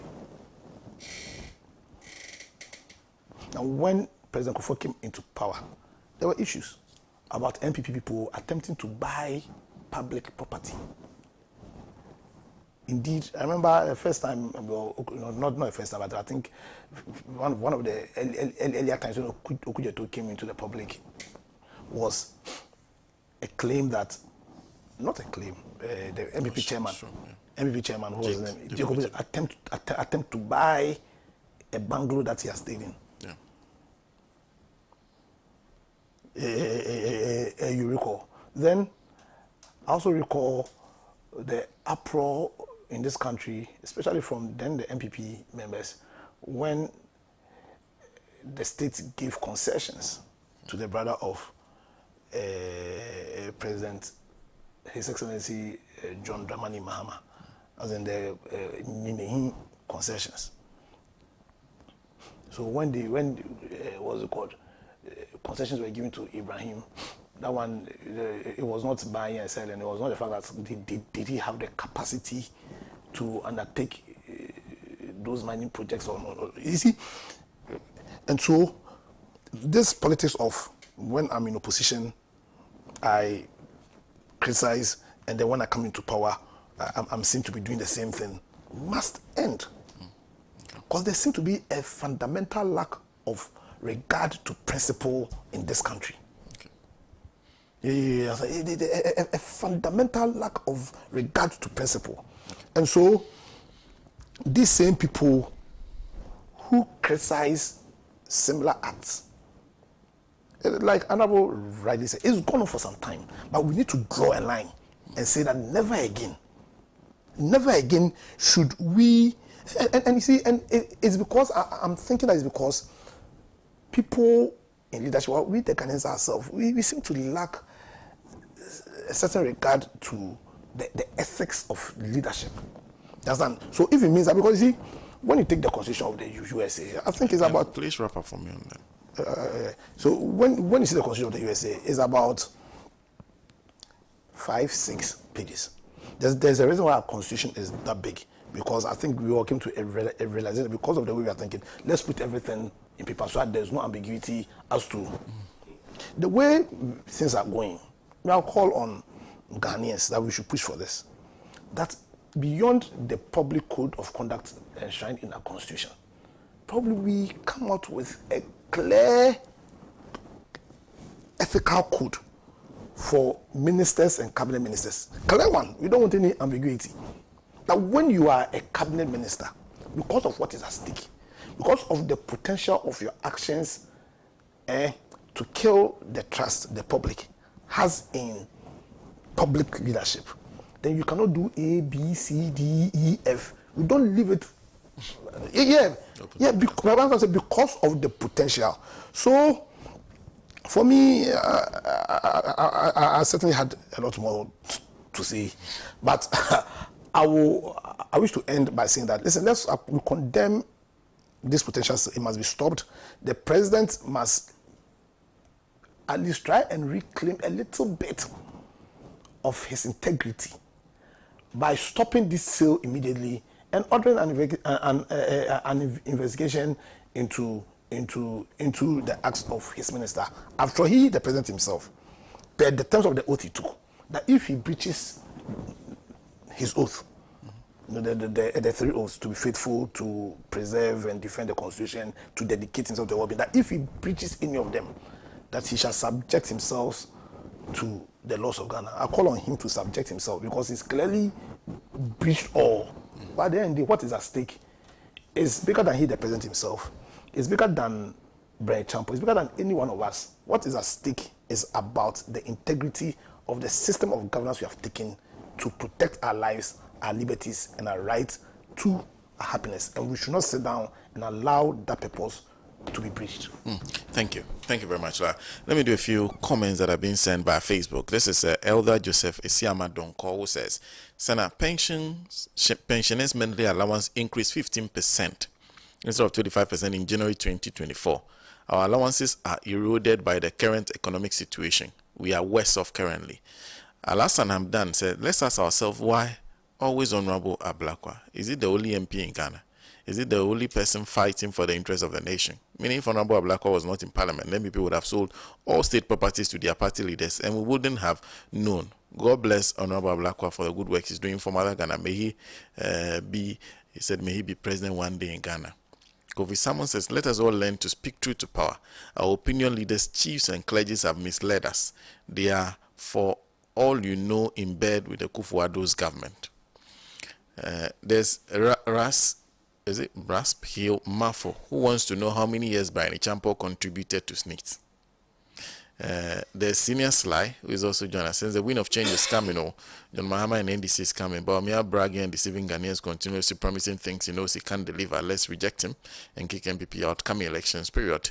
There's Abdullahi Silla, who, okay, I will address that issue later. Kujo Fisi says, please, which NDC MP is supporting Brian Champo's Rock City bid to acquire majority shares in those SSNIT hotels under discussion? Vondi. I think I know the member of parliament, okay. And he said that way? From the central region, yeah. Okay. So you've heard him say? Yes. Oh. He's in my caucus, so I'm supposed to bring a disciplinary action against him because of Central Region Caucus, of which I chair. Central Region MPs and NDC minority MPs. So this is currently before you as the chairman of the caucus? Yes. Thank you. There's Tamimo Issa, who says it will be unforgivable for well-meaning MPP members to endorse another arrogant candidate like Napo, given their past experience with Akufo-Addo. In 2008, they overlooked Akufo-Addo's arrogance and elected him as their presidential candidate, a decision they have come to regret.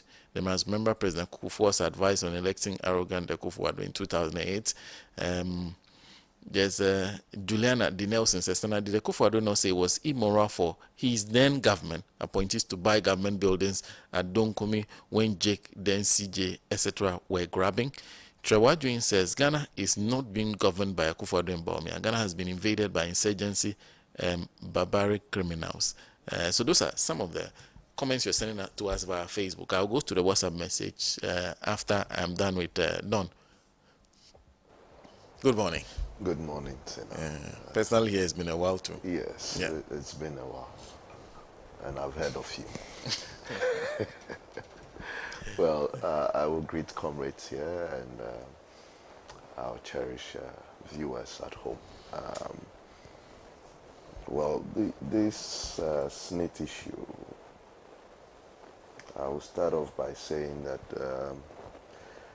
I've been lucky to be involved in most of the, should I say, sale and acquisitions of maybe public firms and private firms as well. and therefore this restricts the way I would want to deal with this issue. I think I should come from purely the professional aspect of getting things done in this environment of sales and acquisition. Before you set out to buy or sell any company, I think there are things that you do. And SSNIT, in a way, have tried on their website to explain processes they took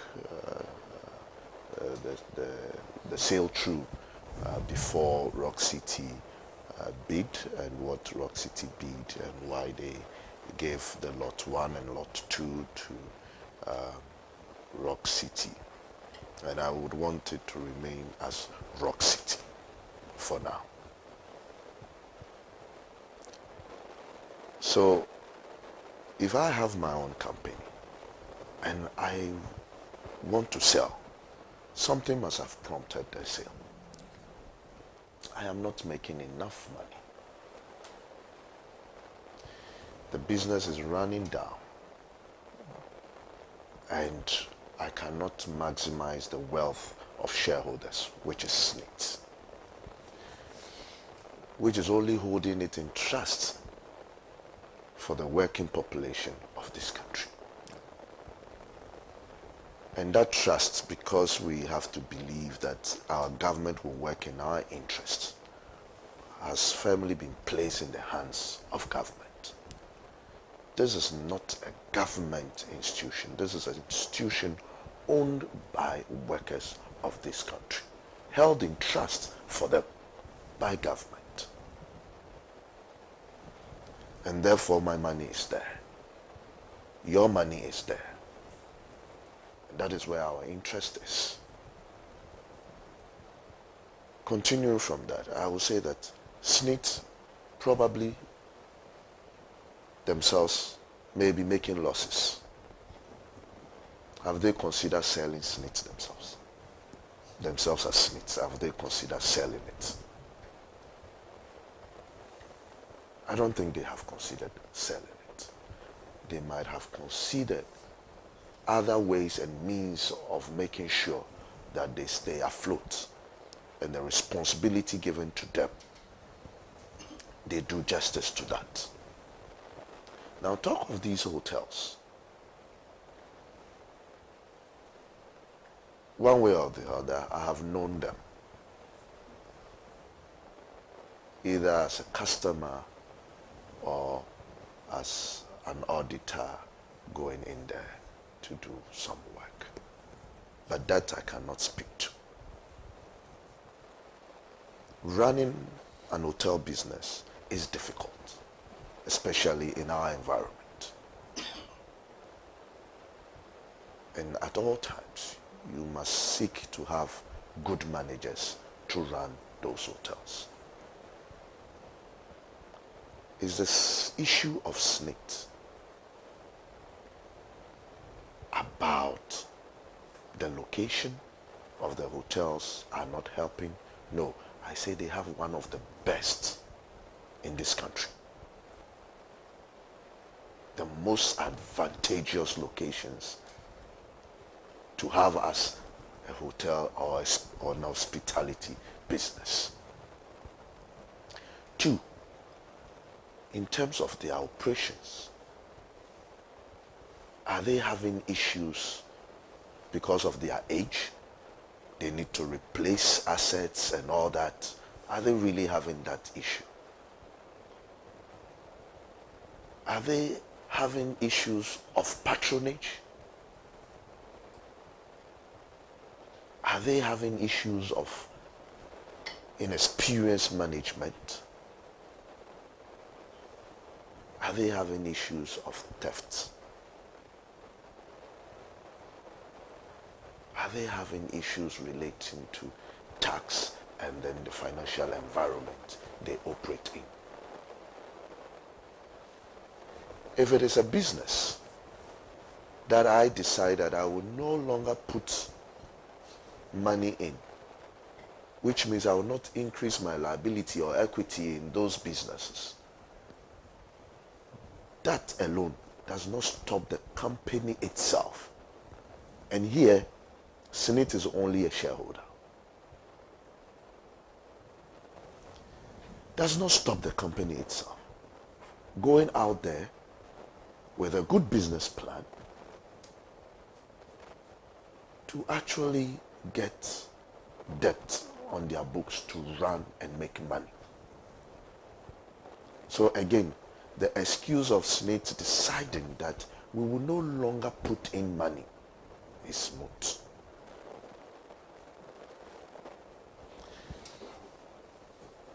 Then the processes leading to this.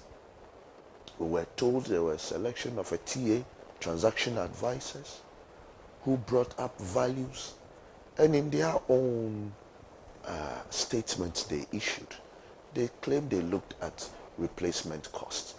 What this tells me, normally most of the transaction advisors may not be valuers themselves, and in terms of business valuation, you just don't value the tangible assets, you also value the intangible assets, the goodwill and all that. You are supposed to make a case for what valuation method used.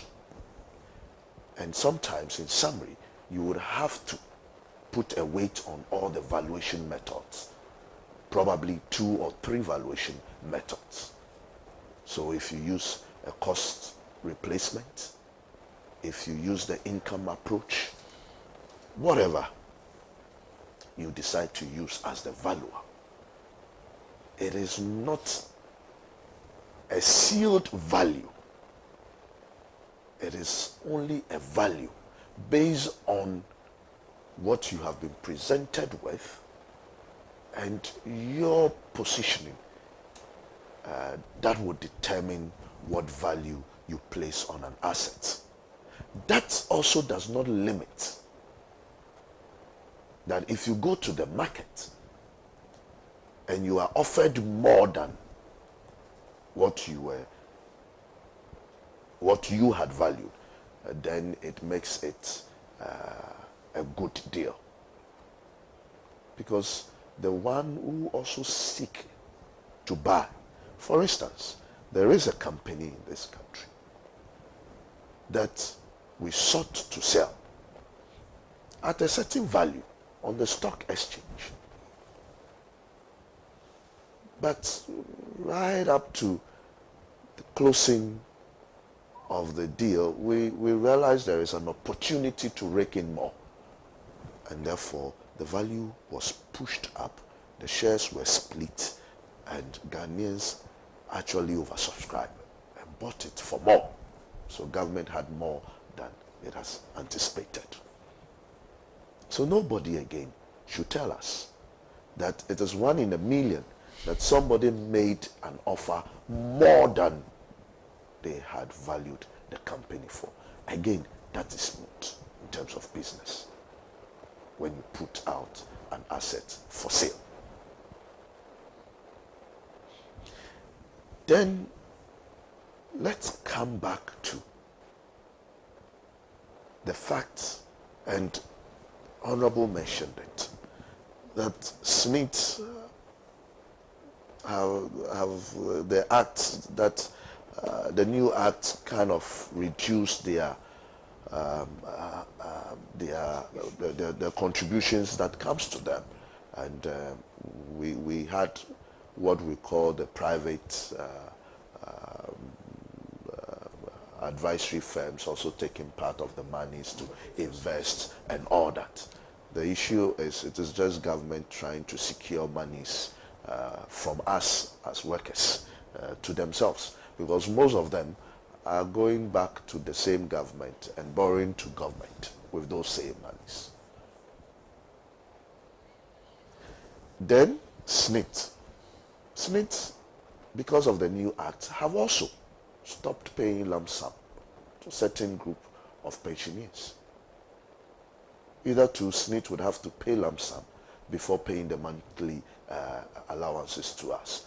Today, because of that act. So the act also comes with some benefit to SSNIT that I just want to clear. And so it takes some burden off the back of SSNIT. Now, Rock City, if somebody comes and says, I am making this offer for 1 and 2, probably they may have done their own private valuation of what the asset is worth.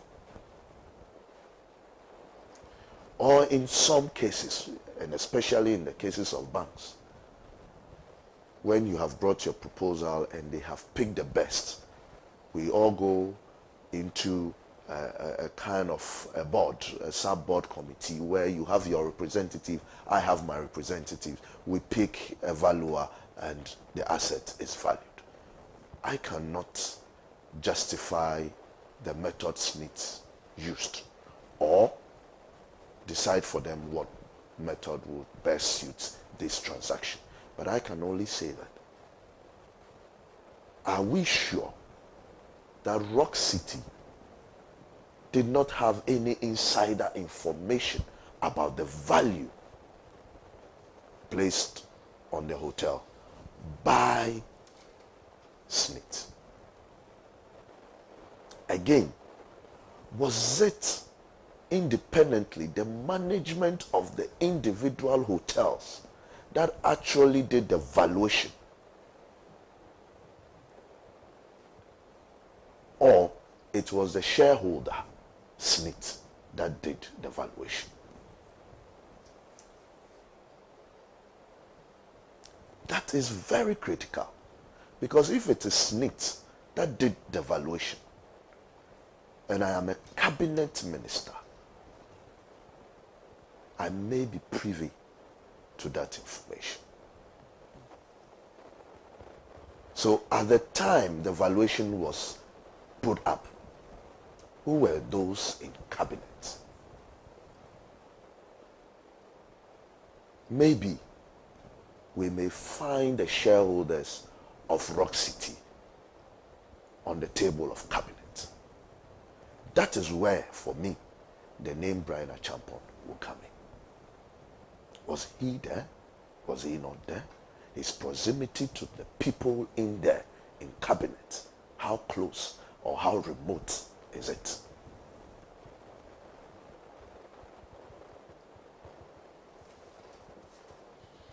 If SSNIT wishes to tell us all workers how transparent they have been, I will suggest to them, make public the valuation reports. Because I cannot imagine that if you quote 59 million US dollars for tier 1 and tier 2, whereas hotels not the standard of La Beach Hotel and La Palm Royal actually is costing people more than. And in their statement, they have actually stated that, and let me probably pick it from what they actually said in terms of the methodology that they had used. That, look, we have looked at recent similar transactions, and those similar transactions justify the value we have placed on the lot 1 and lot 2.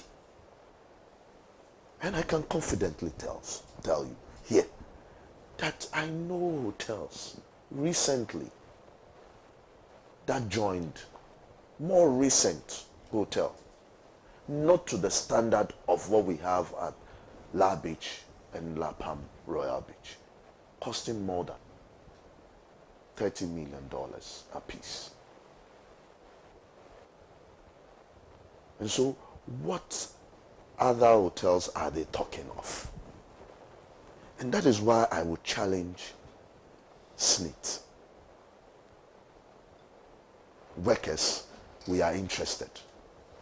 Contributors of SSNIT, we are all interested in knowing what value was placed on it and how the values were determined. And once we get that, I think we would all know where this is coming from and where it is going to end. And let me end this by saying that nobody sells a company without looking out for his future interest in the company. Most especially when you want to still hold some amount of shares.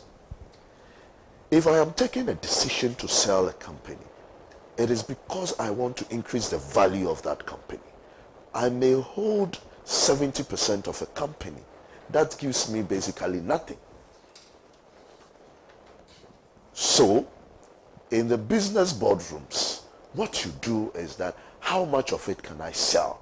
How much of money can this sale bring back into the hotel in terms of management, restructuring, liquidity and everything? That will mean that intrinsically my value, although reduced, will still be higher than what I have today. That is the interest you ought to look. SSNIT is quiet on that. That is opaque. That justification has not been made to us as workers. That look, if you want to keep 4% of it, that 4%, due to the sales structure, this is what the value of the hotel will be. And therefore I will hold 4%. But it will mean that in value, I have more than the $60 million I am selling it for. Has that justification been made? If these justifications are made, if these valuations have been put out there for us to see, I think we will be at peace with whatever decision will be. I would say here again that I have no problem with any businessman doing a genuine business. But I think that it is time that we consider making it a law that for any state property or business asset that will be sold, it should first be offered on the stock market for the rest of us all as Ghanaians to buy into that company than offering it to individuals. We have not said to anybody, to any government, that we cannot buy our own business assets as a people. And the processes and the time it will take, it's similar to putting it on the stock market. It is because the scrutiny on the stock market is tedious. Therefore, our own government, who is supposed to make sure that we have a very good capital market in this country, avoids the same stock market, yet wishes the stock market to grow. How is that possible?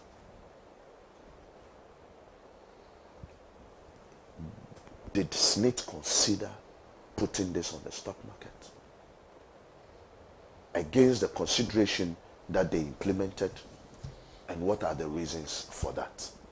I think we need more information from SSNIT. If this deal has to go on, all these things must be put on the table for the rest of us to know. They are not more knowledgeable than us. They just have the opportunity to serve in trust of workers. And therefore, they should not assume that the rest of us are dummies. And they are the only ones who know what's up. Thank you. Thank you. And of course, SSNIT has issued only one statement on this issue. The statement they issued where they said they will submit themselves to the process of charge. But they've never given further details on what has happened subsequently. Thank you. Thank you very much, John. There's this one coming from Papa Bisu who says, hi, this whole purchase of SSNIT hotels with the new revelation of the Blaze equally bidding for same, as revealed by Honorable Ablakwa at as read by Honorable Ablakwa, indeed, from my own observation, shows there's a very long arm of the president, equally part of interested parties, but preferring to use the face of Barney Champon via Rock City just to cover the 80-year-old president's face. Either way, should the Blaze had won the bidding too, same long arm of the 80-year-old president would have persisted. We must all take note the long-standing friendship between Freddie Blay and Nanado. Point is, Barney Champon is just a small fish in this purchase. Question is, why is the president very, very quiet and not coming out to stop the purchase if he is not indirectly involved? Why this state capturing by Nanado and his cronies? There's also this one coming from Dennis Yakwete, who says, obviously, looking at the gargantuan nature of Rock City, it may not have been strategically located to transcend political regimes for the purposes of at least breaking even, and hence there must be a plan B to sustain Rock City, which may no longer benefit from government programs in opposition. And Labadi Hotel, among others, come as perfect target to achieve this plan. I'm also tempted to believe that Brian might not be alone in this when one begins to reflect and properly contextualize Brian's earlier statement that the MPP will not hand over power to the NDC. That said, we the working class and by extension SSNIT contributors will not forgive the leadership of the organized labor should this deal go through in its current form and shape. Thank you, Dennis, for that message. Let me read some of the earlier messages I got. This is Hamza in Pig Farm, who says, let me use this opportunity to salute Honorable Blacka wherever he is this morning. I will advise communicators and functionaries of the MPP to stop their attacks and insults on him and do the needful by taking their hands off our hotels. Honorable Blacka, for God's sake, is performing his oversight responsibility as a member of parliament. We know that about $58 million of the poor taxpayers' money has been channeled to the National Cathedral. This was all through the hard work of Ablakwa. Let us not forget Honorable Ablakwa started this fight against the sale of state assets as far back as 2016. Honorable Barney Champon is also used as a frontier. There are powerful people behind the sale of our hotels, and it is nothing but state capture. A Japadia document in my mind. That's Hamza who sent that. Thank you for that message. Let me read one more and then I'll come to Comic Chrissy Pratt. Good morning. Let's not forget that former president used 3 years to devolve Ghana 4 years, not 4 years, because the first year was in court. Okay, this one is coming from him. Mr. Pratt.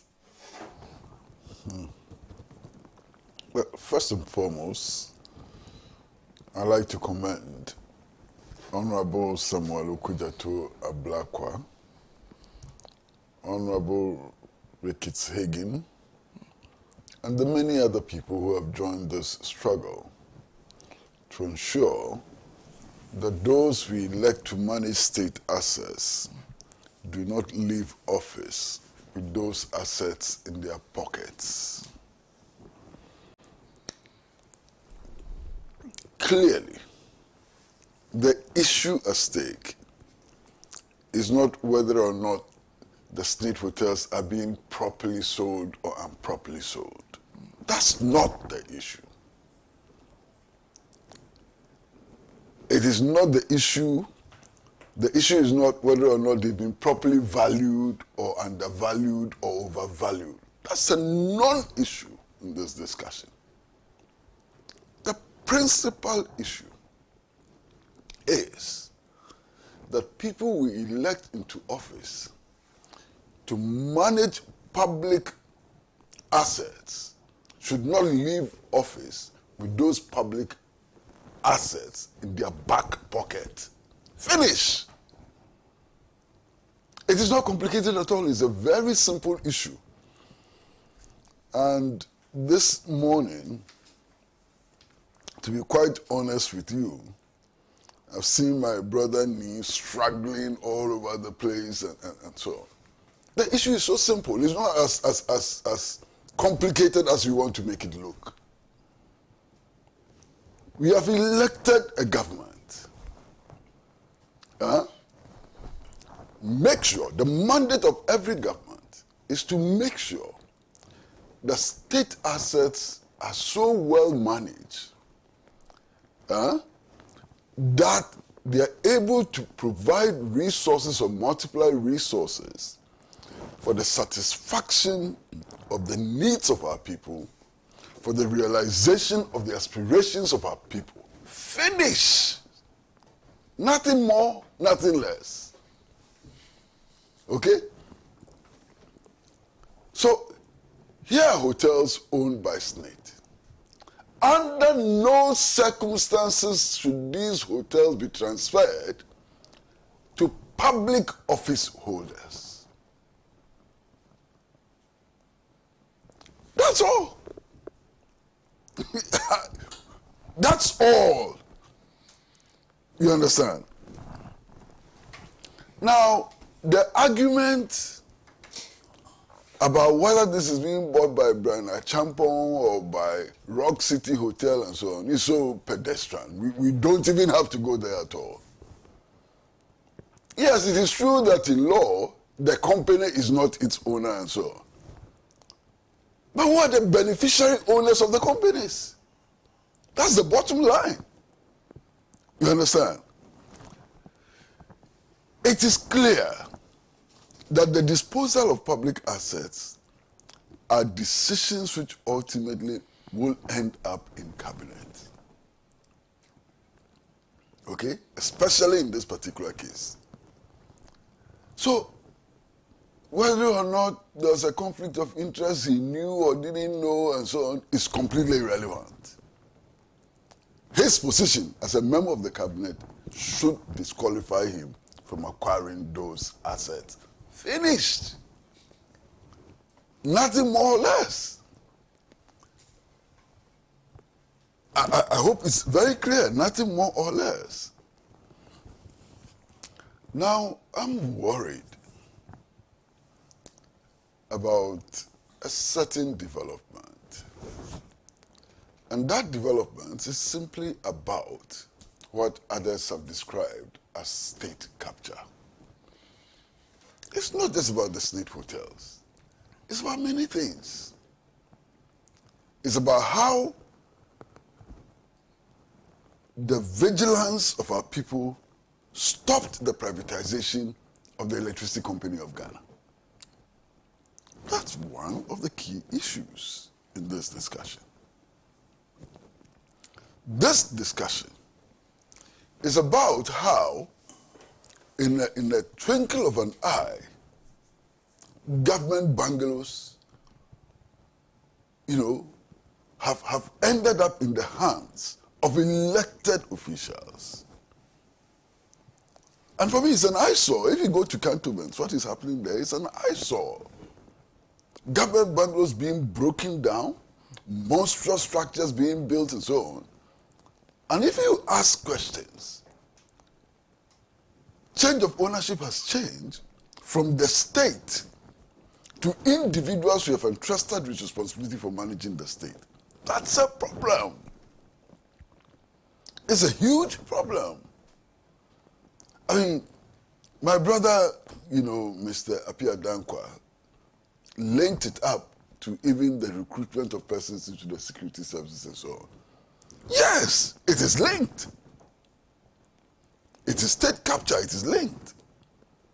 I mean, one of the things which I found most horrifying happened last week. When we woke up one morning and were told that the National Investigations Bureau has conducted an opinion poll to help the New Patriotic Party decide on who should be the running mate. I mean, I was so shocked. You understand? And I asked very simple questions. Has this survey been done for the NDC?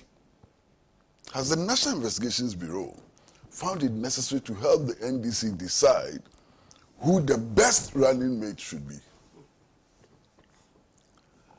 Has it done the same for the Convention People's Party? Has it done the same for the People's National Convention and so on? And mind you, these surveys cost resources. Those resources belong to the state. So when those resources are expended for a political party and so on, it does raise many ethical questions and so on. Okay? So that ought to be our worry. Yes, there's been a massive demonstration. Many people attended that demonstration. That demonstration is an expression of the outrage of the public. And I noticed that the people who participated in that demonstration came from the Ghana Federation of Labour, they came from the TUC, they came from other organized labor sources and so on. Okay? But is that the remedy? That is not the remedy. That is a way of drawing attention to the problem. But eventually the remedy is to put in place measures which stops elected public officials from grabbing state assets. And that is why I'm happy that there is talk of some legislation coming up to stop political office holders from taking over these assets. You understand? Now, again, the issue of privatization of state and public enterprises comes up again. Look, we know of what the Nkrumah government did, the import substitution program and so on. We know of the numerous factories which were built. At a certain stage, Ghana was producing television sets, radio sets, refrigerators, deep freezers, you know, what have you? Matches, cutlasses, and so on. Today, as a result of reckless privatization of public assets, all of these factories and so on have collapsed. They have collapsed. Indeed, the only enterprises who survive privatization are two hotels. Golden Tulip, which is now Lancaster, and Ambassador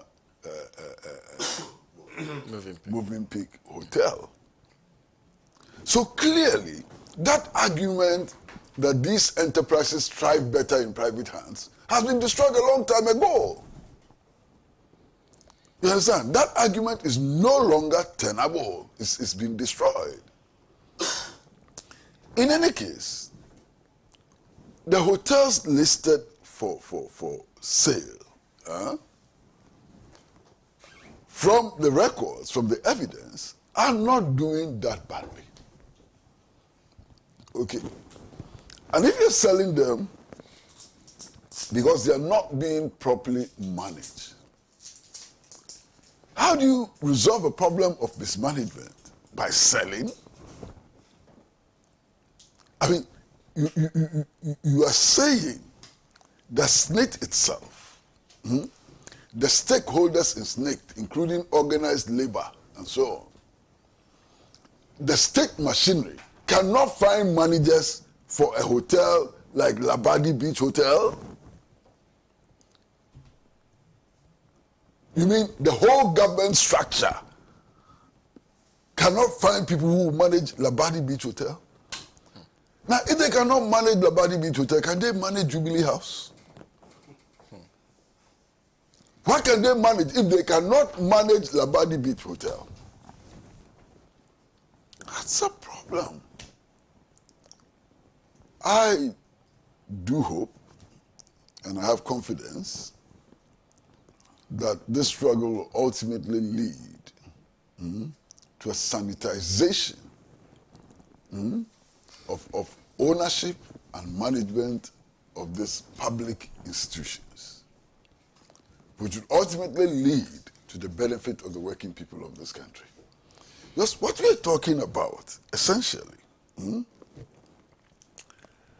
is about the capacity of SSNIT to provide a certain level of sustenance to those who labor for us to realize our dreams and aspirations. That's all.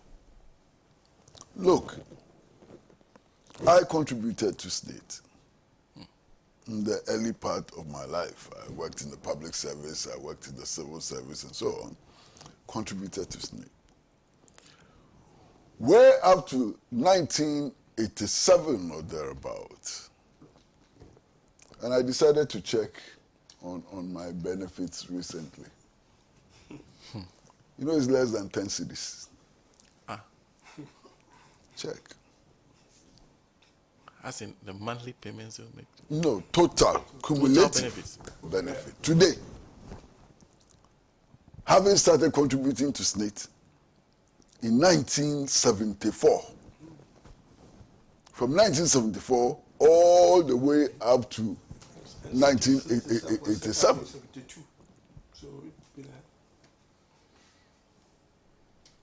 The value of my contributions is 10 cedis.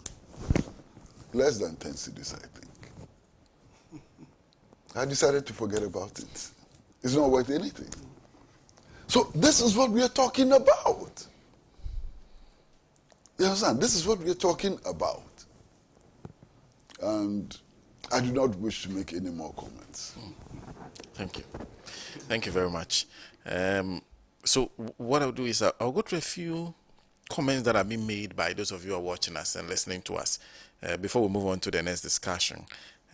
Musa Batwa says, let's call a spade and not a big spoon. God bless people like Honorable Kujato Ablakwa and those who have demonstrated against the sale of SSNIT asset. Honorable Ablakwa has consistently exposed corruption and Akufo-Addo and Bawumia's leadership with substantial evidence. His unwavering commitment to fighting for Ghana and standing up against the hawks in our political system is truly commendable. Tafainama here says, Sana, if they said those hotels are not doing well, that is why they sold them, then what about state transport? That's STC. That's also doing worse. And the SSNIT owns 80% in state transport. That's performing badly. But they rather went for the hotels that are making profit, as we were told. Thank you for that message. This one, okay, some more messages from Abbas Amogobo in Ofingso. Says, good morning. God will never allow Dr. Bawumia to scam Ghanaians again. Look at how difficult it's taking him to choose just a running mate. This is the man who called Mahama so many names, including being incompetent and indecisive. His disgrace is just near. That's Abbas Amogobo's focus this morning. And then there's Habib Bantus in Italy, who says, good morning.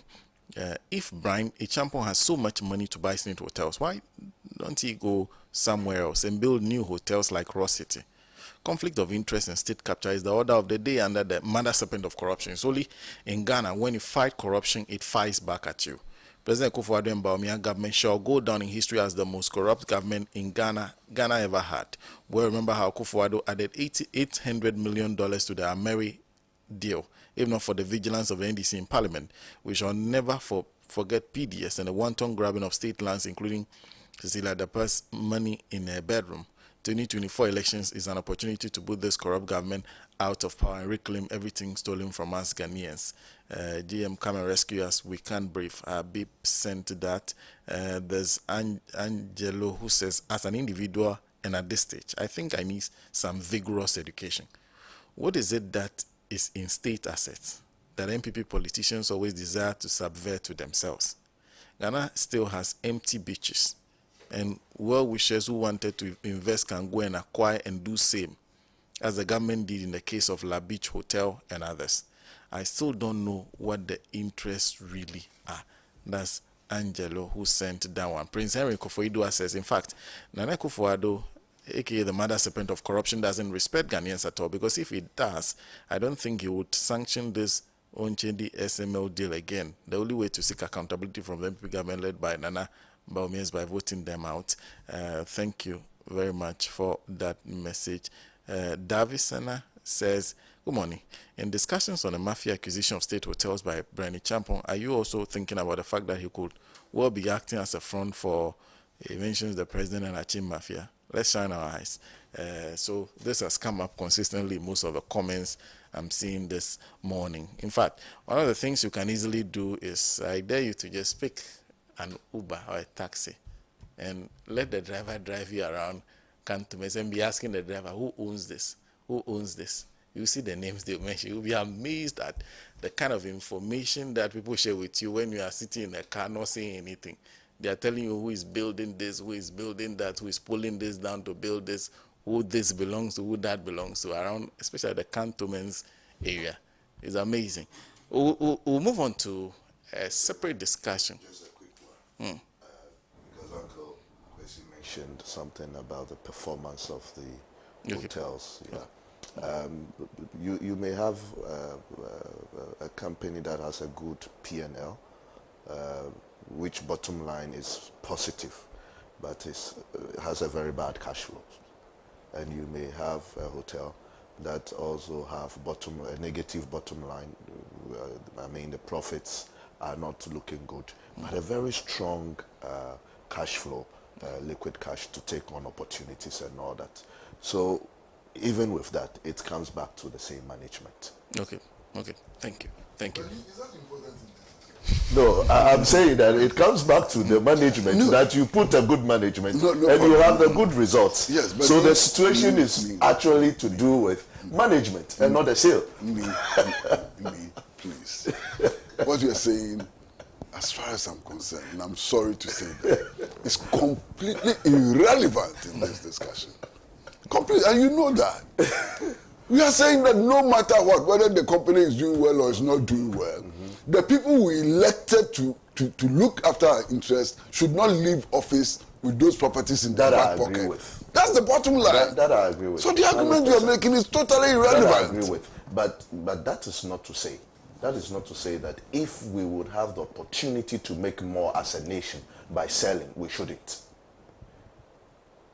You see, today we are looking at Rock City and not to the politicians. That is the issue. Yes, we should sell. We can sell. I have made the case. If you say that and we conclusively agree on that, then it will be a problem that you cannot even sell on the stock market. Where probably government can make more, we still can make more out of it at the end of the day. I am saying that I am for a sale. I am not for a sale to certain persons. And if you sell, your interest should bring you back. Your continual interest should bring you back something more valuable. I think I disagree with you totally. For me, it's two things. SSNIT, from where I sit, the SSNIT asset, especially these hotels, should not be sold. Full stop. I cannot understand the reason for SSNIT selling it. Because for me, what I see is a management issue. And as Kwesi is saying, are we trying to say that we cannot? Look, all the things SSNIT invest in, SSNIT has no expertise. So why is it not selling, pretty much everything, even in the stock exchange? SSNIT has no expertise in the stock exchange. So why would they keep money in the capital market? SSNIT has no expertise in the bond market. Why will it be buying government bond? SSNIT is supposed to hold the pensions money as a custodian and invest it on our behalf. Kwesi puts money in 1974 and it's 10 cedis today. I mean, that is a clear failure of the management of that particular SSNIT, scheme. The other thing is the political angle of it. I completely agree. And that's why I will support the bill that Okujetu wants to bring up.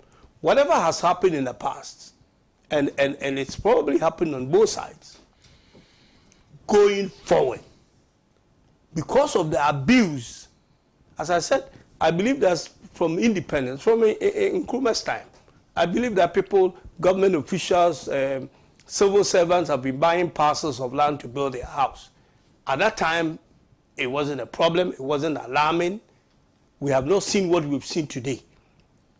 And for that reason, we should prevent all this from happening again in the future by any government official leaving office and, put it in Kwesi's words, having a government asset. The very things that they are supposed to be responsible for at the back of their pocket. For me, that's Straight and simple. Thank you. No analysis on whether it's a good sale or bad sale. My question, what will SSNIT even use the money for? They have no use for that money other than giving it to government to squander it. Well, this is, and I'll come to you to start off the second discussion for us, and it has to do with the NDC naming the campaign team. Just 2 messages. One, this is from Maswala Kpabli Ayawaso, his constituencies. Says, Honorable Kujato, God bless Honorable Kujato for standing firm even in the face of vilifications and condemnation by Brian Champon and his MBB colleagues to continue the fight against state capture. On December 7th, Brian and his people will see their smoothness levels.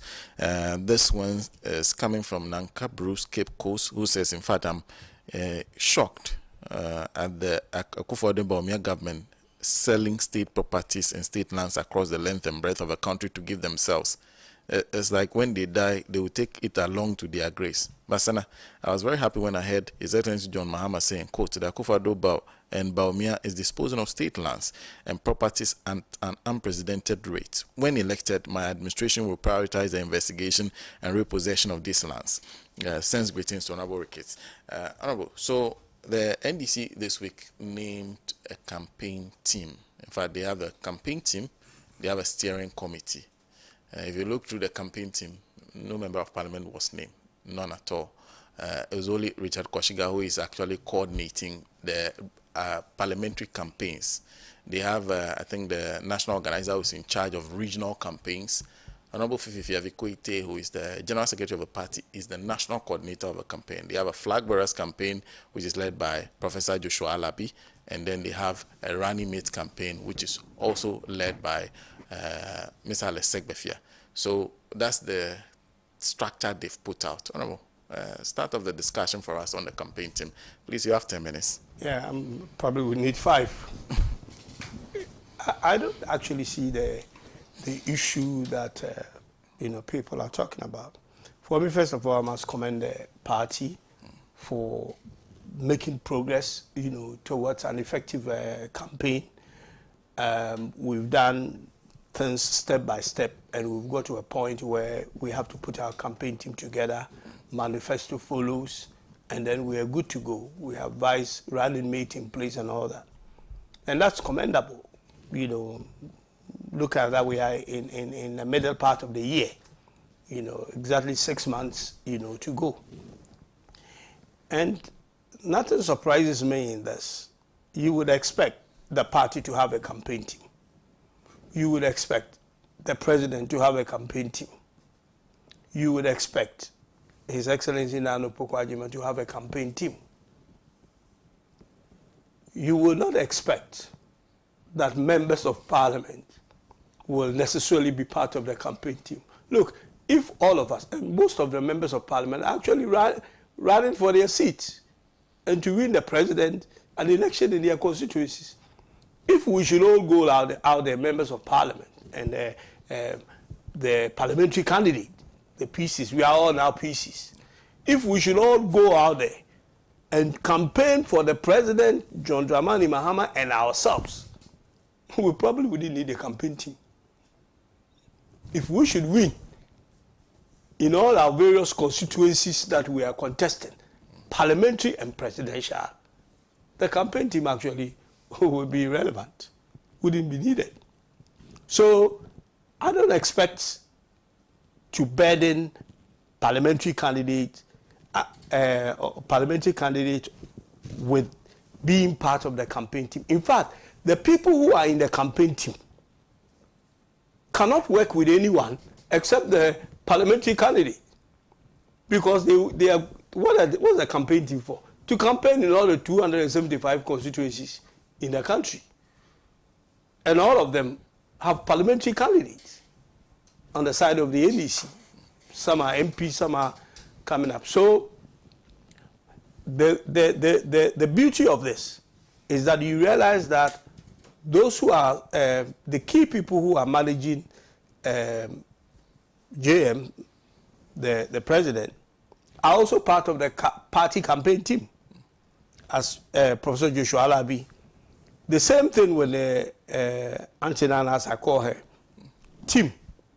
So it tells you that some coordination will need to happen, because the part of having a running mate is not just to win power and make the running mate your vice president and assign her to do things. You have to win an election. You know, her face is not on the ballot, paper.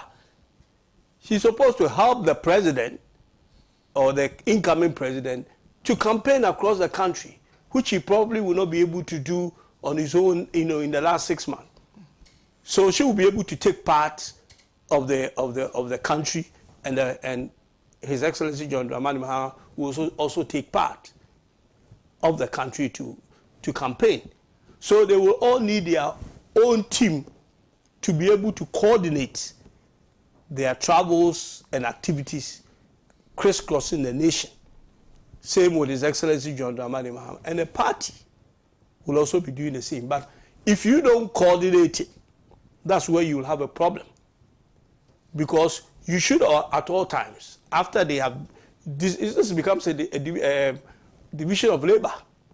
After they have set out the division of labor, you need to be able to know where everyone is at what time, and the challenges being faced, and probably making some changes. It's like a football match.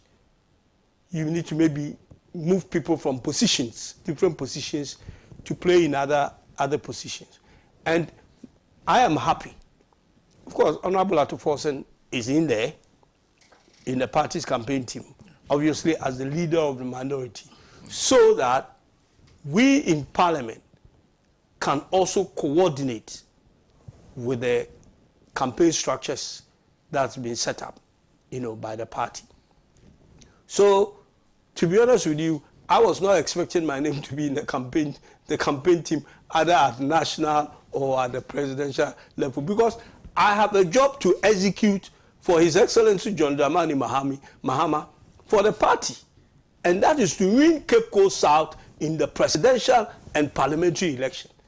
Same with my brother and many of us, or all of us who are out there. So our hands are full to be coming to Accra, and because if you are part of the campaign team, you should be coming to Accra in order to attend campaign strategic meeting and all, which some of them will be invited.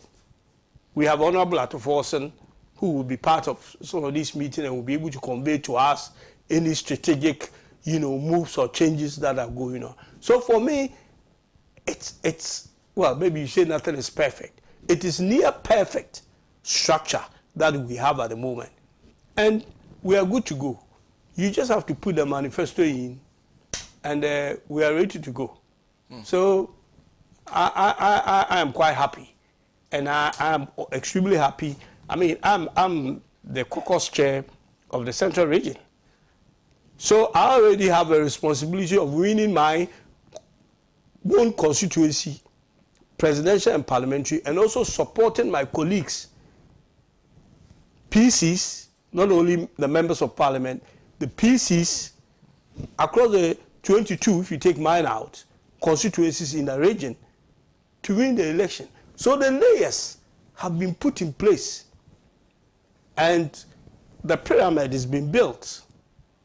So it's just a matter of things trickling down, strategies trickling down, and there are people on the field to do the work. You don't want to create any complicated structure of having members of parliament because you have to be part of you are just creating a cumbersome structure. That's a simple, straightforward, effective, executable, and winning team. It's in place. While we are still waiting for some running mates and other people being put together. So there is no argument as far as this is concerned, not to look at any personalities and see whether they are at the right place. I don't see it. Whoever else, and it's not just the names that they've mentioned. There are so many other people who are doing things together. Don't forget, we have committees that were set up to put the manifestos and all that together. And some of these committees have taken life of their own in terms of organizing programs and all that. As I sit here, I'll be going to my constituency. One such committee is coming, has organized a program there with the women and all that. And this is to support me in the constituency. So the structures are there. And there may be some overlaps, but you need overlaps. Because when you have the overlaps, then it becomes a watertight type of system that nothing gets ignored because somebody will cover it. And for me, that is a structure that I see. Okay. And the way it's been designed, for me, as I said, nothing is perfect, so we say near perfect. Okay, thank you. Hope I need 5 minutes. Thank you very much. Emmanuel from Tema says, please, what will the state workers' contribution to the scheme be if our tour is given out? Are our pensioners and subsequent ones from now to years to come going to receive benefits? We must be very circumspect dealing with this matter. I think if they think they are not capable of managing our future saved money, then they must pay everyone's contributions with interest accrued over time to them. Then they can take those properties, do what they want with it. Because looking at things, workers still contributed to the scheme will earn them nothing in the future. Emmanuel sent that from Tema. Lawyer, I'm sure you've seen the campaign team of the National Democratic Congress. What do you think? I have very little to say, except to say that I think this is a bit of the job of the politician that they really enjoy. Ghana politicians in general, not all of the majority of us, enjoy the campaign, but we don't know how to govern.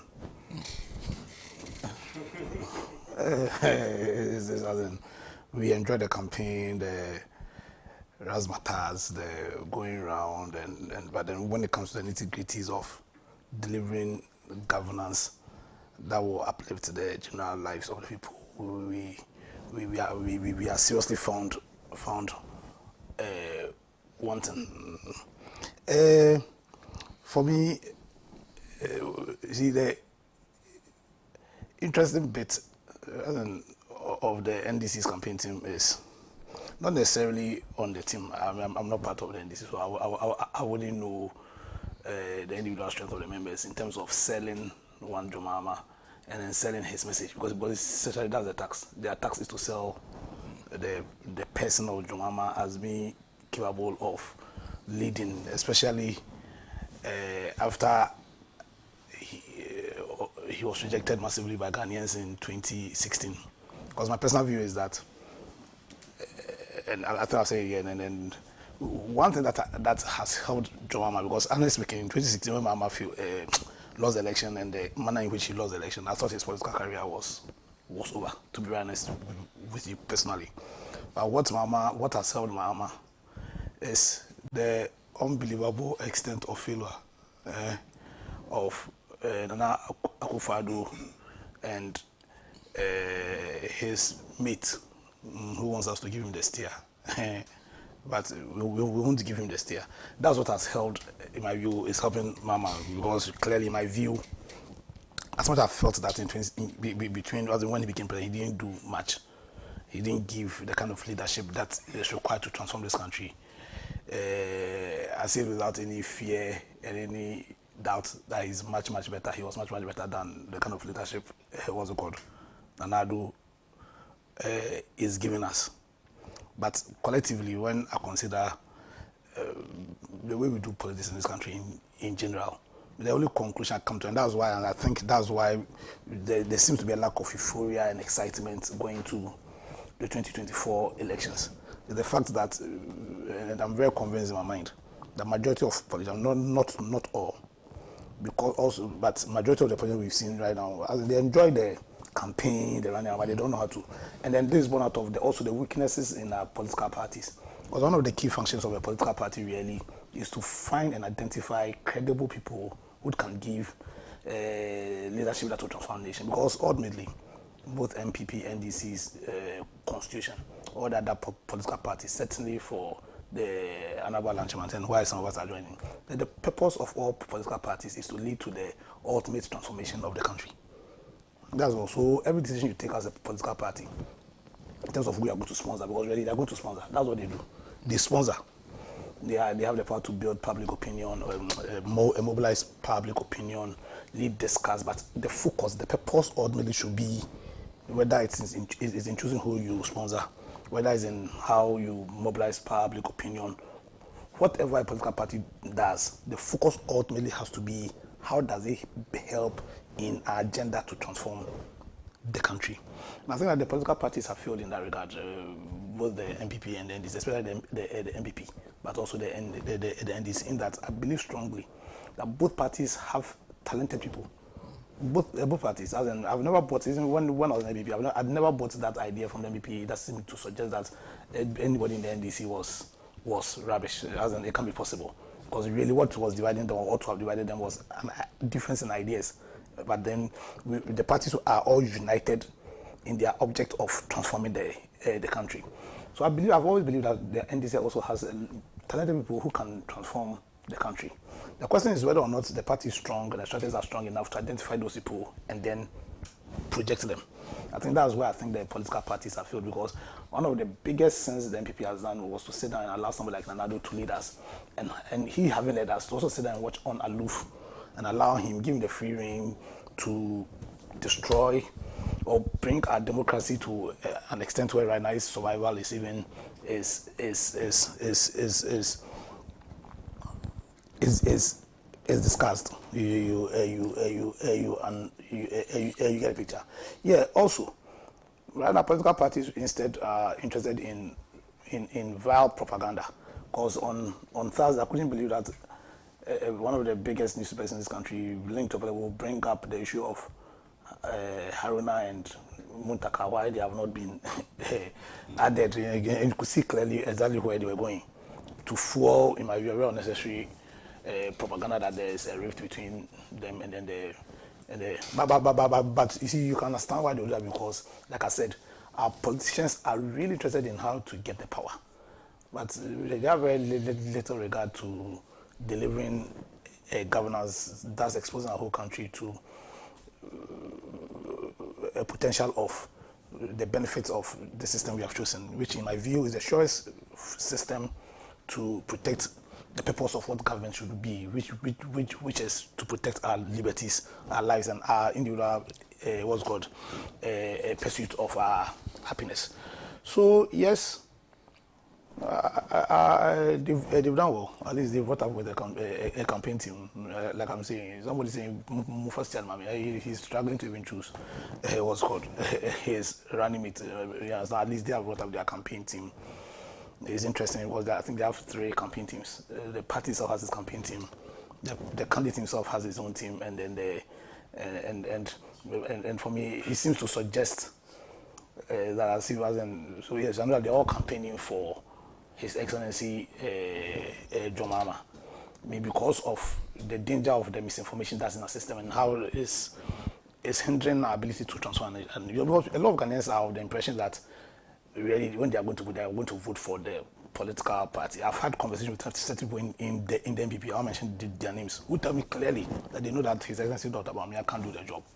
Yeah, they are going to, so don't vote for him, but they vote for the MPP. But you see, that misinformation is dangerous, because then you are going to choose. The tax on us as citizens, 7 December, is to choose a leader. You know, and we don't give that leadership to the political parties. And then another have shown us where his party clearly has told him, sack your finance minister because he's doing well. Now the person we vote for is the candidate. You understand? Because we run the presidential system. So really, where we have a situation where the president himself has his campaign team. The vice has his campaign team. The party, it forces that impression that we really are voting for the political party, but we are not voting for the political party in the presidential election. We are voting for the candidate. Yeah, you understand? So, I have little to say, except to say that at the end, the ultimate decision will be the decision of Ghanaians, and so we cannot also extricate ourselves from the problems that we are faced because of the kind of considerations we have when we are making those very critical decisions. They will come and sell their candidates to you, John Mahama in this instance, and his message. Let us be guided ultimately by our love for our country and the demand on all of us as Ghanaians to build our country. And the role that leadership has in directing us, all of us, in that tax that's on us, because nobody will build this country for us. We will build Ghana ourselves. But to succeed in that, we need credible leadership. Indeed, going to 2024, we need a restoration of the trust because of the extent to which leadership has been deprived. Let us have regard for all that and make a choice or choose a leader who has the ability to restore the confidence we have in leadership. And my view is that, as much as I've said here that I think John Mahama is better than Nana Addo and certainly better than Bawumia, I think Honorable Alhaji Martin is better than all of them. Okay. So let us vote for Honorable Alhaji Martin to restore credibility in leadership. Thank you. Thank you. Hadi in Pig Farm says, may Allah bless and protect Honorable Blakwa for the good work he's doing for Mother Ghana. We, the good people of Ghana, will be very funny to elect Dr. Bawumia as our president come December 7, 2024. If Dr. Bawumia has what it takes to be president, he will have used it to help his boss, Nana Addo. What difference will he bring? He should use his knowledge to help solve the economic problems we are facing. Vote for a visionary leader. Vote for GM and Jane. He says, Mash Taylor Yendi says, good morning, Pan-African TV, and your dignified guests, especially Comrade Pratt. Please, what at all does MPP want from NDC? Remember, the MPs and PCs are already the heads and initiative of the running of the party in their various constituencies. If you make them part of the campaign team, who is going to take care of their constituencies? An example is Honorable Haruna Idris, who has already taken care of many constituencies in the northern region. If you add him to the national campaign team, who is going to take care of the region? My humble regards to, the one and only Honorable Haruna Idris. Ni? Well, my good friend, Biggie subtly gave a jab to us, and I think I'll respond to that first. To say that the only reason why President Mahama looks promising is because of the failure of the current government. I think that is far from what it is.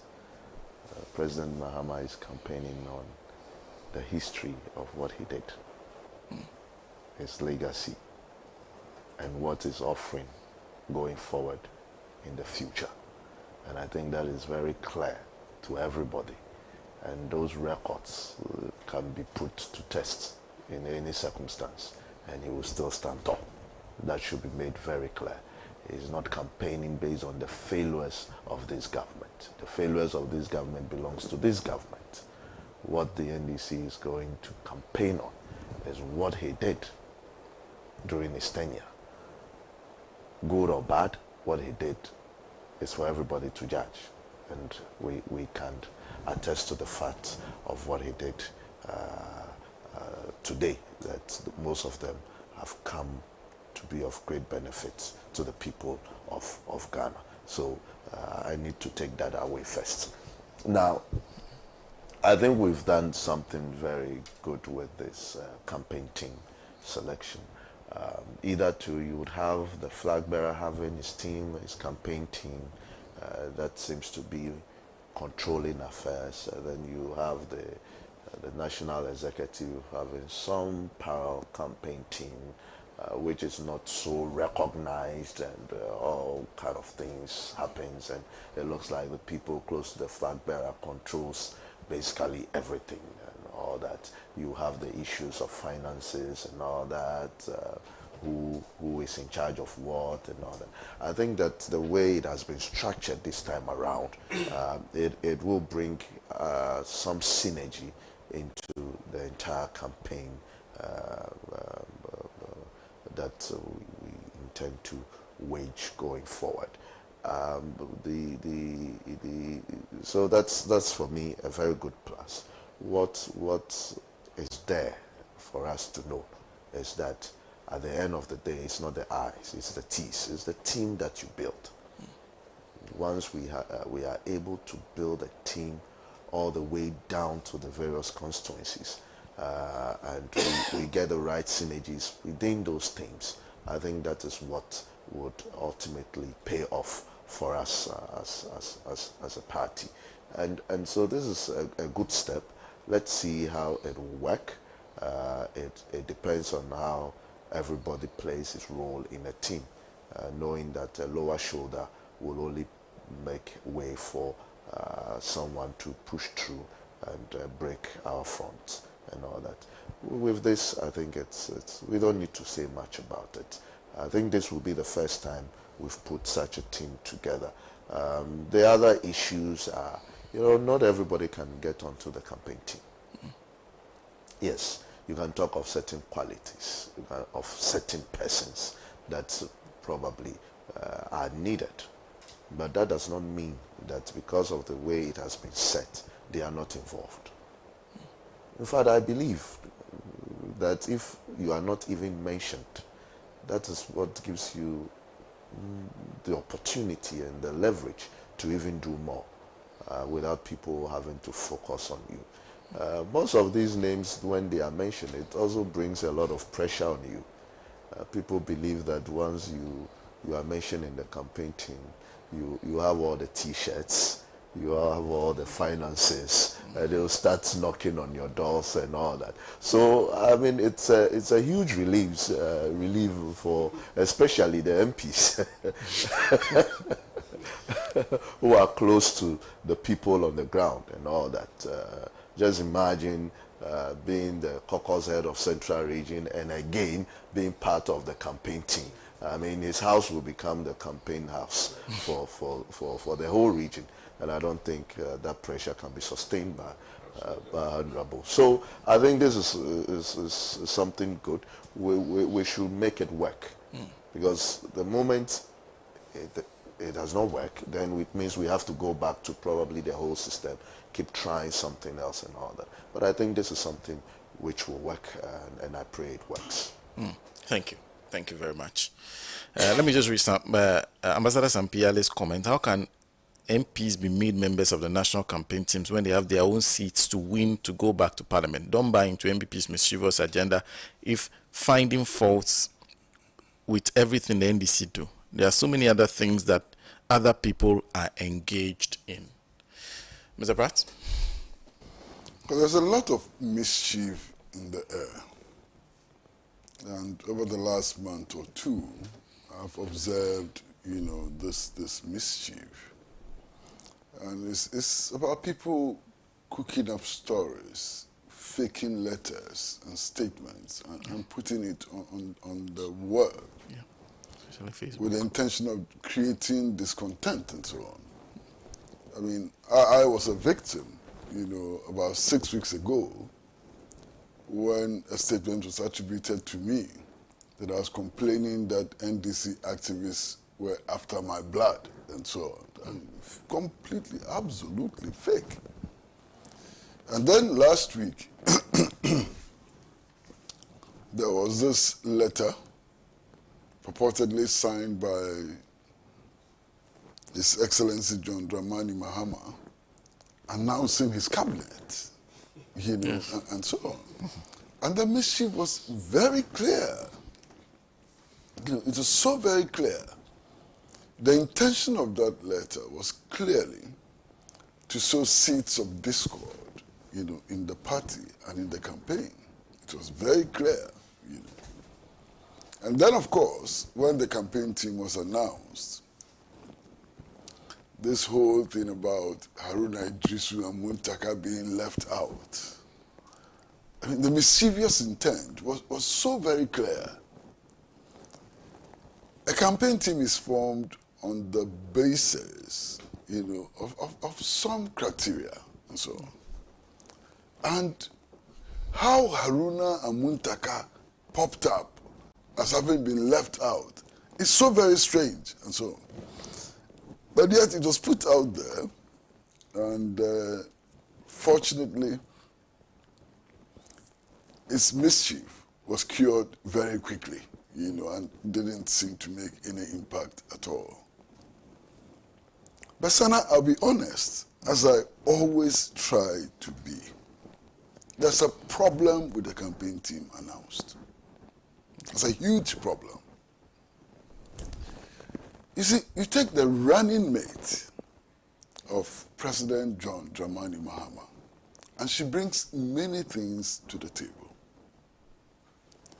But key amongst the things that she brings to the table is the gender question. The empowerment of women is key. Key amongst them is a role in education and so on. What if this campaign team reflects that? Nothing. Look at her campaign team. Why are the women in her campaign team? Where are the women in Professor Jane Nana Opoku Ajiman's campaign team? It's a male-dominated campaign team. It takes away some of the message. You understand? I've known my friend and brother Ejeni Boatin over a very long time. He has a very quiet disposition. He's a gentleman and so on. Is that all? So she has spokespersons, two. The male spokesperson and the deputy, who are all male. Doesn't make sense. Something is wrong. How are her strengths reflected in the campaign team that has been crafted for her? But that's their problem.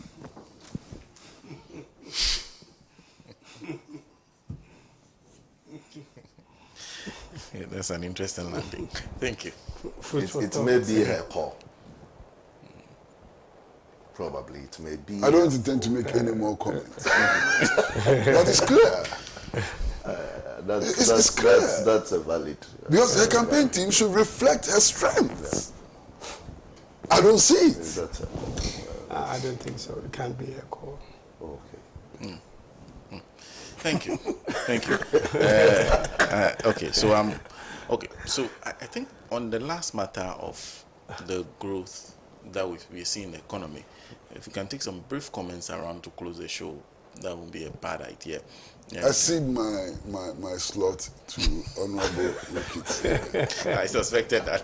Anyway, all right, you'll be starting for us all throughout the program. So kindly start, but I just expect you to be as brief as possible so that I don't have to come in.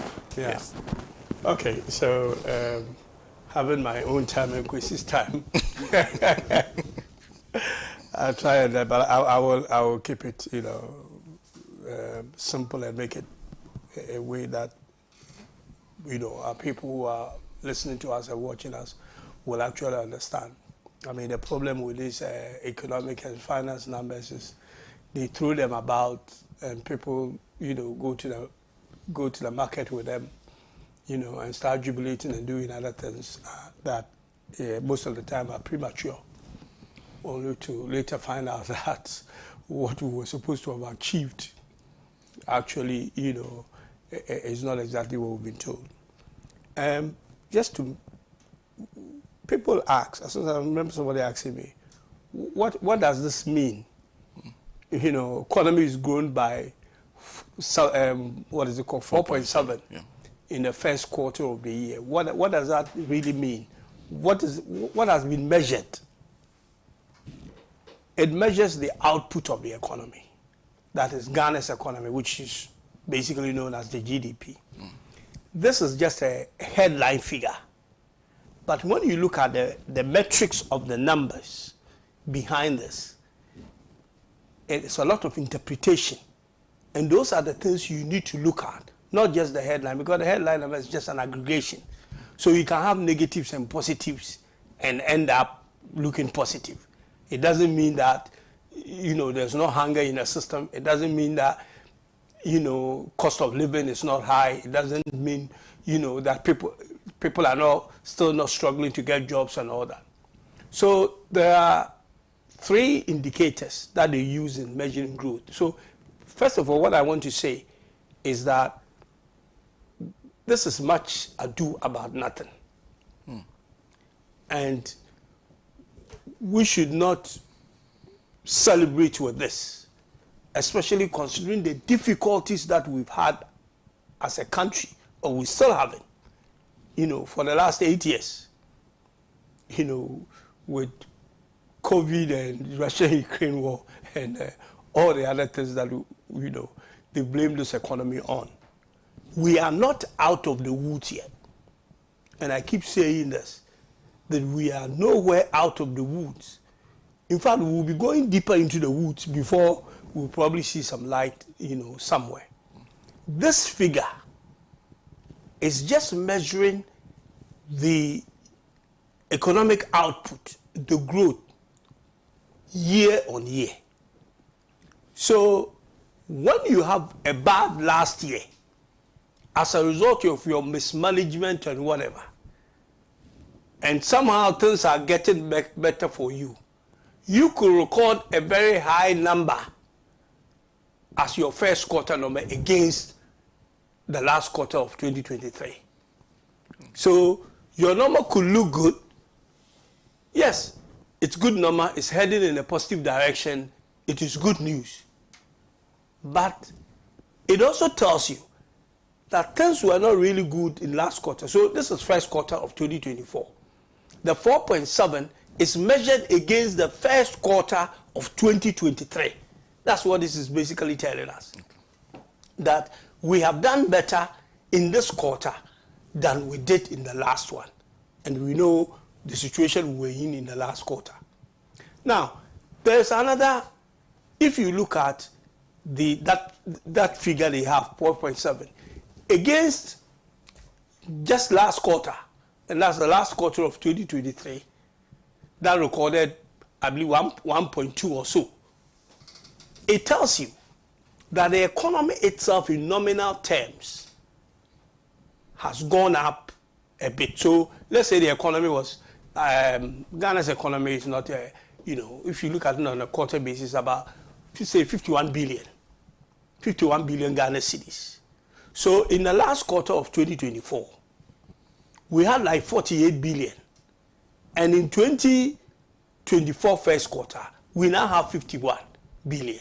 So if you take the difference and work it as a percentage, then you'll be able to know how the economy has grown from one quarter, and that's the last quarter, the immediate quarter, to the next one. So that's one indicator you should look at. Before you also look at year on year, how badly the economy performed last year against what it is now. Mm-hmm. But at the end of the day, what is all this? How does it translate into? You go further down and drill down. As I said, there's a lot of metrics in there that you need to look at. When you drill down the numbers, what are the drivers of this growth? That is what the government should concern itself with. To be able to make sure that the investment that is making, and I'm talking about government investment, government putting money, it's actually going into the right places and is growing the economy in the right places. Okay. You want to grow the economy to be able to create jobs and all that. Is this 4.7? Are the drivers of the 4.7 job creating drivers? You realize that there were negative figures. There was negative on health, negative on education. Health and education are the two major areas of your economic, subsector. You have electricity. You are planting for, what is it called? You are doing 1D, 1F. To be able to industrialize, you need electricity, and your electricity is growing negative, though your first quarter is growing positive. It means that these are the places government needs to look at to be able to improve the electricity side of things for us to be able to. So this figure is not a figure that anybody should start tickling themselves and laughing, but should rather drill down and look at what is in there and make sure that the right investment, the right policy decisions are made to be able to grow the economy and create jobs. And I'll end on this one. If you look at the mining sector, for instance, the mining sector is grown about 12% or something. And you ask yourself, why? What is happening in the mining sector? Yes, some new mining are coming on stream. There's also galamsey involved in this mining growth. Is that a good growth? Okay.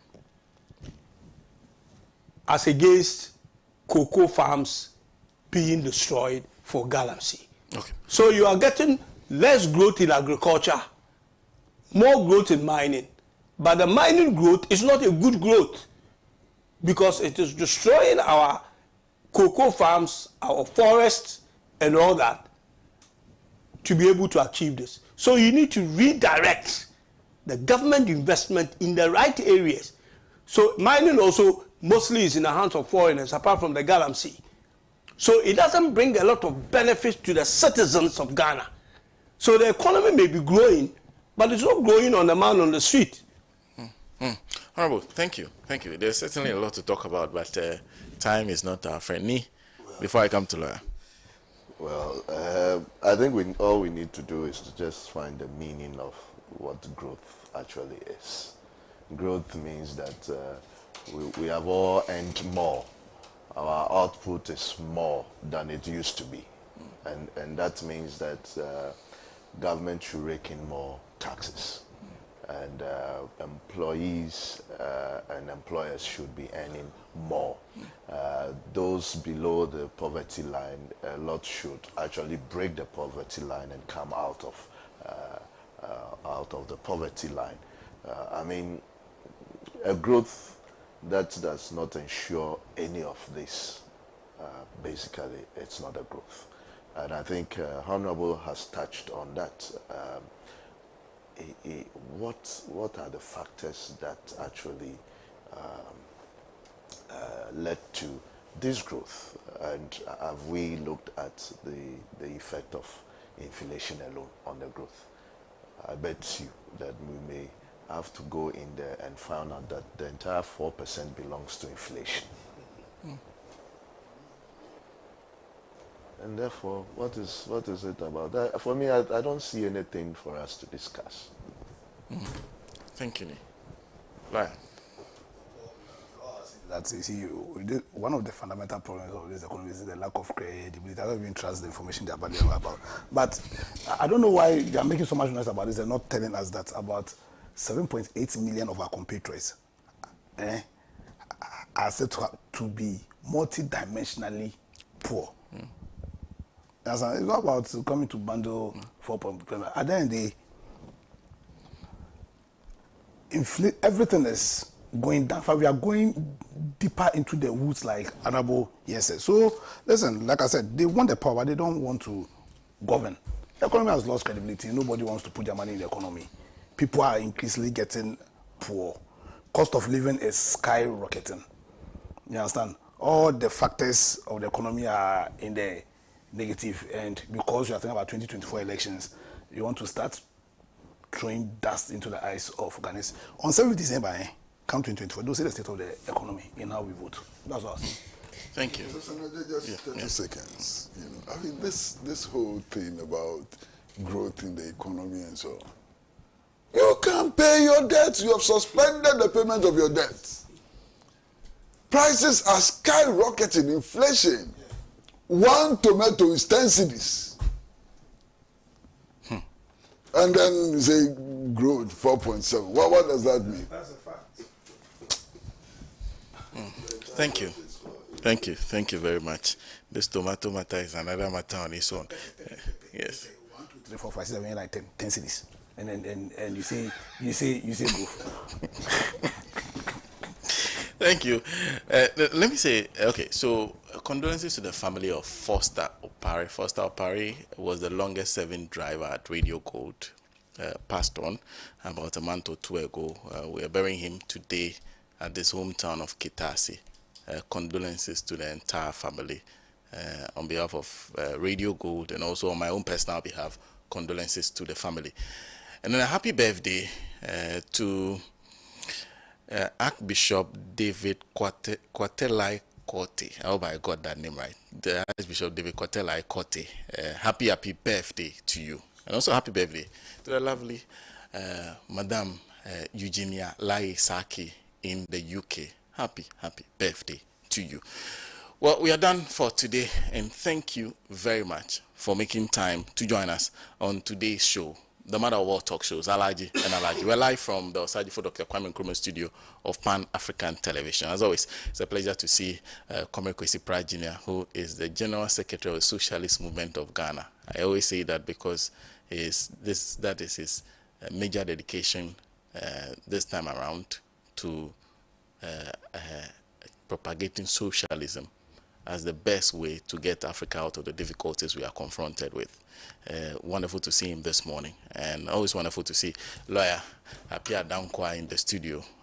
He is a member of the Alliance for Revolutionary Change, Movement for Change, joining us in studio, and Member of Parliament for Cape Coast South, Honorable Kweku Rikis-Hagan, joined us in the studio, and so did my very good friend, the Don, me, your boy, Anan, who is a financial analyst, a member of the NDC in Ododo. That's our panel for today, and I hope you did enjoy the show. Sorry if I couldn't go through your messages. I know if you see me on the street, you will tell me. But thank you very much for making time to join us. We are back same time next week to another edition of the show. A big thank you to our other affiliate stations, and do make a date with us. Enjoy the rest of your weekend and have a fruitful week.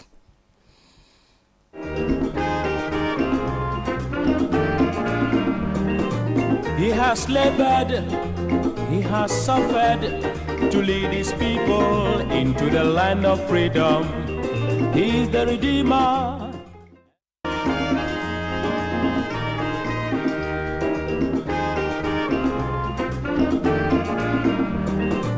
He has labored, he has suffered to lead his people into the land of freedom.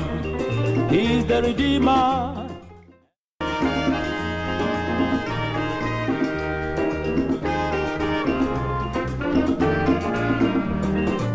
He has labored, he has suffered to lead his people into the land of freedom. He is the Redeemer.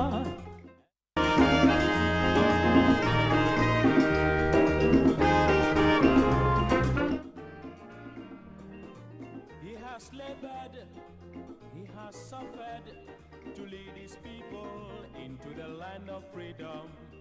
He is the Redeemer.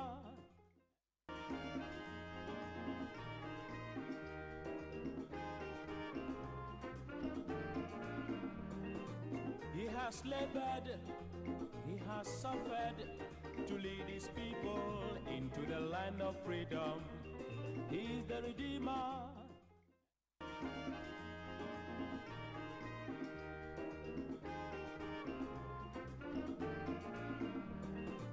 He has labored, he has suffered to lead his people into the land of freedom.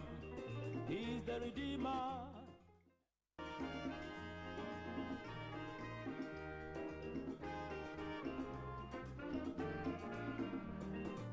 He has labored, he has suffered to lead his people into the land of freedom. He is the Redeemer.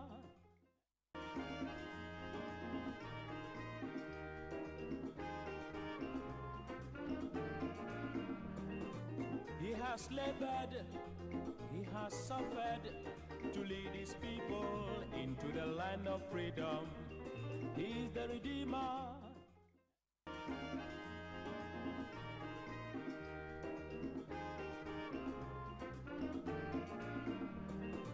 He has labored, he has suffered to lead his people into the land of freedom. He is the Redeemer.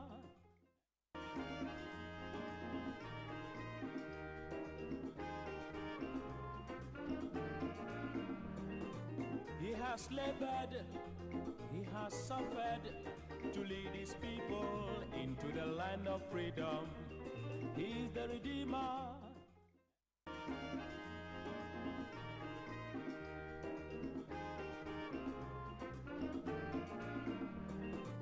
He has labored, he has suffered to lead his people into the land of freedom.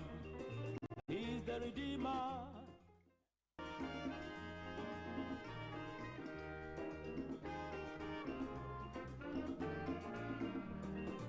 He has labored, he has suffered to lead his people into the land of freedom. He is the Redeemer.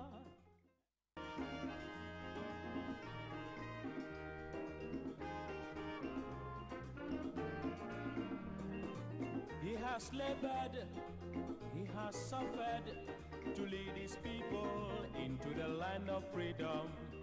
He is the Redeemer.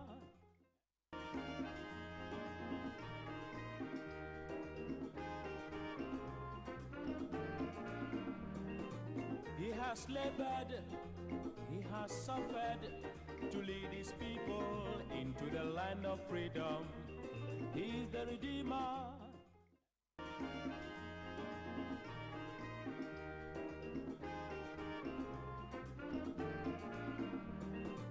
He has labored, he has suffered to lead his people into the land.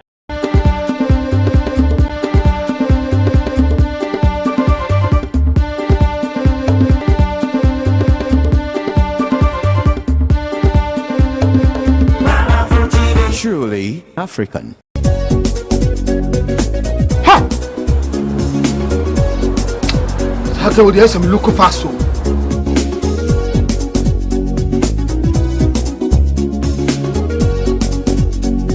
Baba, me again. Let's go yale. Me call you mum. Who hear me? Menti me sent my friend doctor when I'm crossing over. Share the conversation. See what we saw any. She has malaria. Malaria. Oh, what they say what the router. Me copy the absence here. A draw in a friend router mixer. Yeah, come and ready a draw. And running router. So